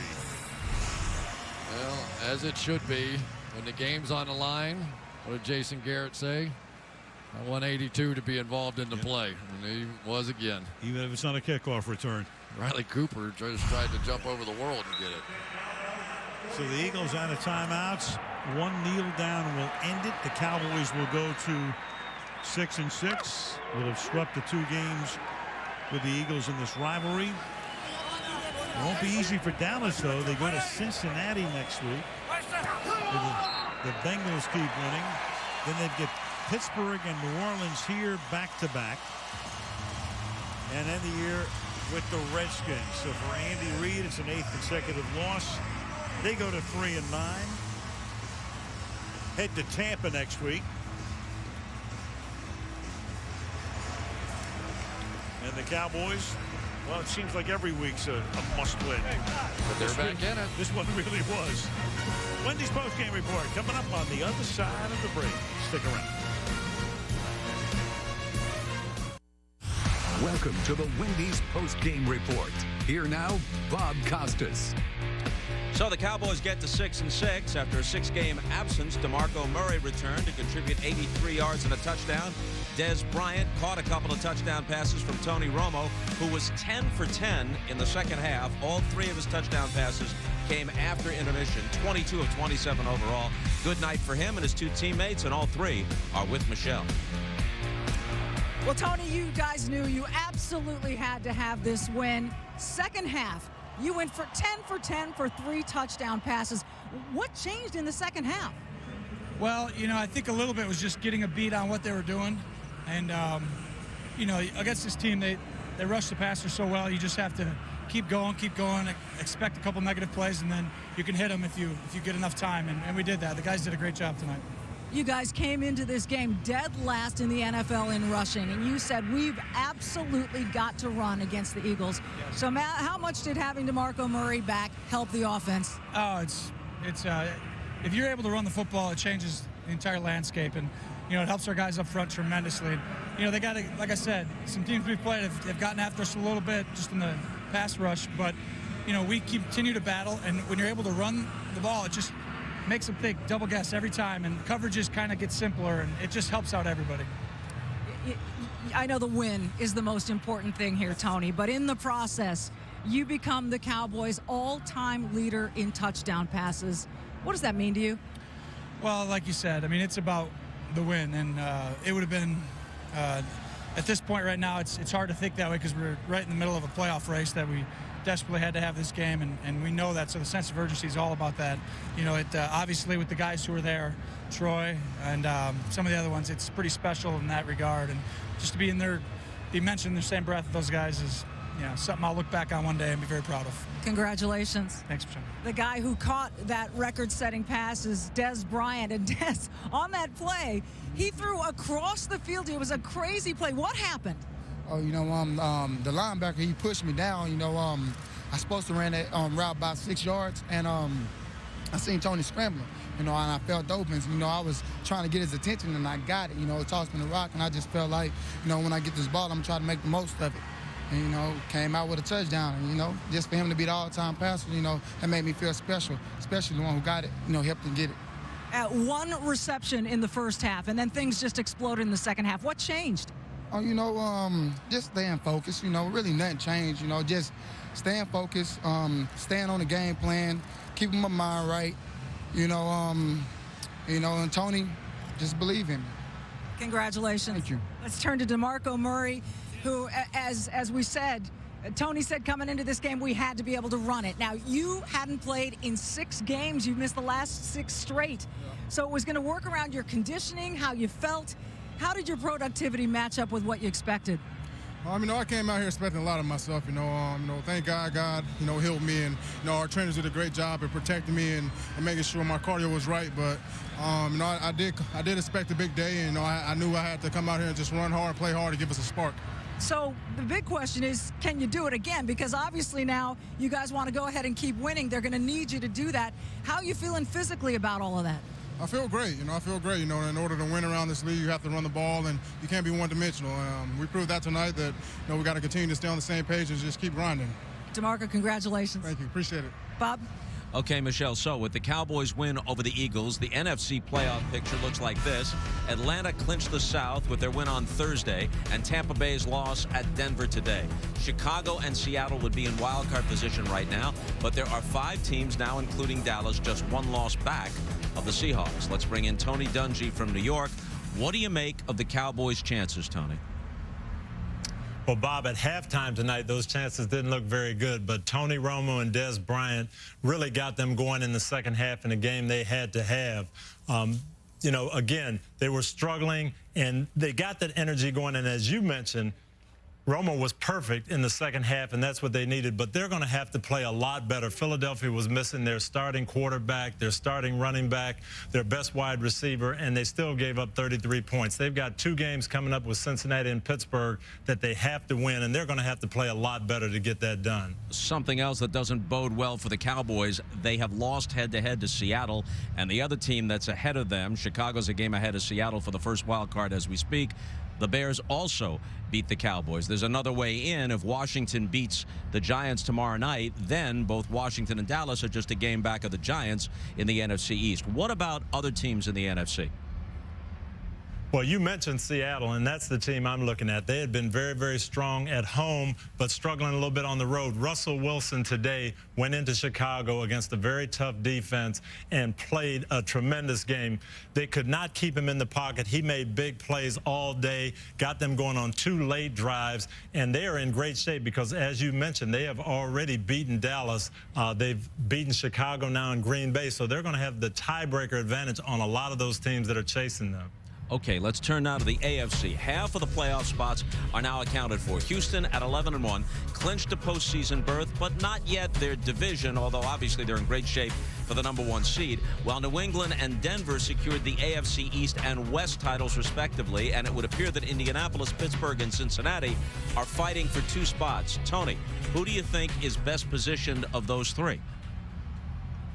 Well, Indianapolis is in the best shape. They've won the most games right now, but this was a huge, huge day for Pittsburgh. Playing without Ben Roethlisberger, they hadn't been playing well last week, really struggled, but Charlie Batch went on the road, went to a tough place to play in Baltimore and made some big plays. Now, this team won a game that they needed to win without Roethlisberger. They get him back, and this, I think, is going to set up a Week 16 showdown with Cincinnati, and the winner of that game, I believe, is going to get that second wild card position. All right, Tony, thanks. We'll turn now to Mike Florio of Pro Football Talk. Mike, as always, take us through some of the day's most significant injuries. Well, Bob, on the same day, the Packers got receiver Greg Jennings back after an extended absence. They've lost receiver Jordy Nelson. He left in the first quarter of a win over the Vikings with a hamstring injury. The Packers won't say whether it's the same hamstring that Nelson injured earlier in the year. For the Steelers, cornerback Ike Taylor could be out for a while. He has an ankle injury. I'm told the fibula bone may be involved and that he could miss 2 to 6 weeks. He'll have an MRI on Monday. And in Miami, left tackle Jake Long, the first overall pick in the 2008 draft, left today's game with a triceps injury. There's fear that he could be out for the rest of the season. He'll have further testing on Monday, Bob.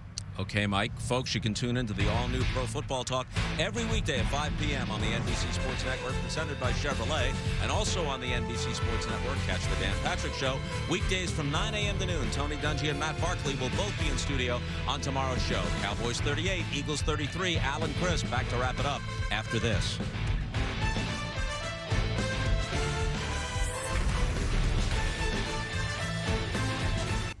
Welcome back to the Wendy's post-game report.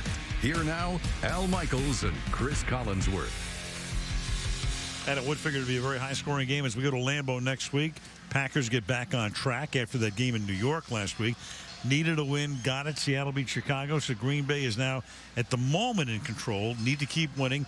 And with Detroit, you always get Calvin Johnson. Yeah, who's on pace to possibly break Jerry Rice's single-season receiving record. What a year he's been having. But, you know, for this game, though, the Green Bay Packers with some injuries on that offensive line, and here comes Ndamukong Suh and Nick Fairley and a great pass rush of the Detroit Lions. It is going to be a tremendous matchup. Right, it'll be Green Bay. It'll be December. It'll be maybe 25, 27 degrees. Long John's out. You got it. Final score here is 38-33 as the Cowboys get back to 500.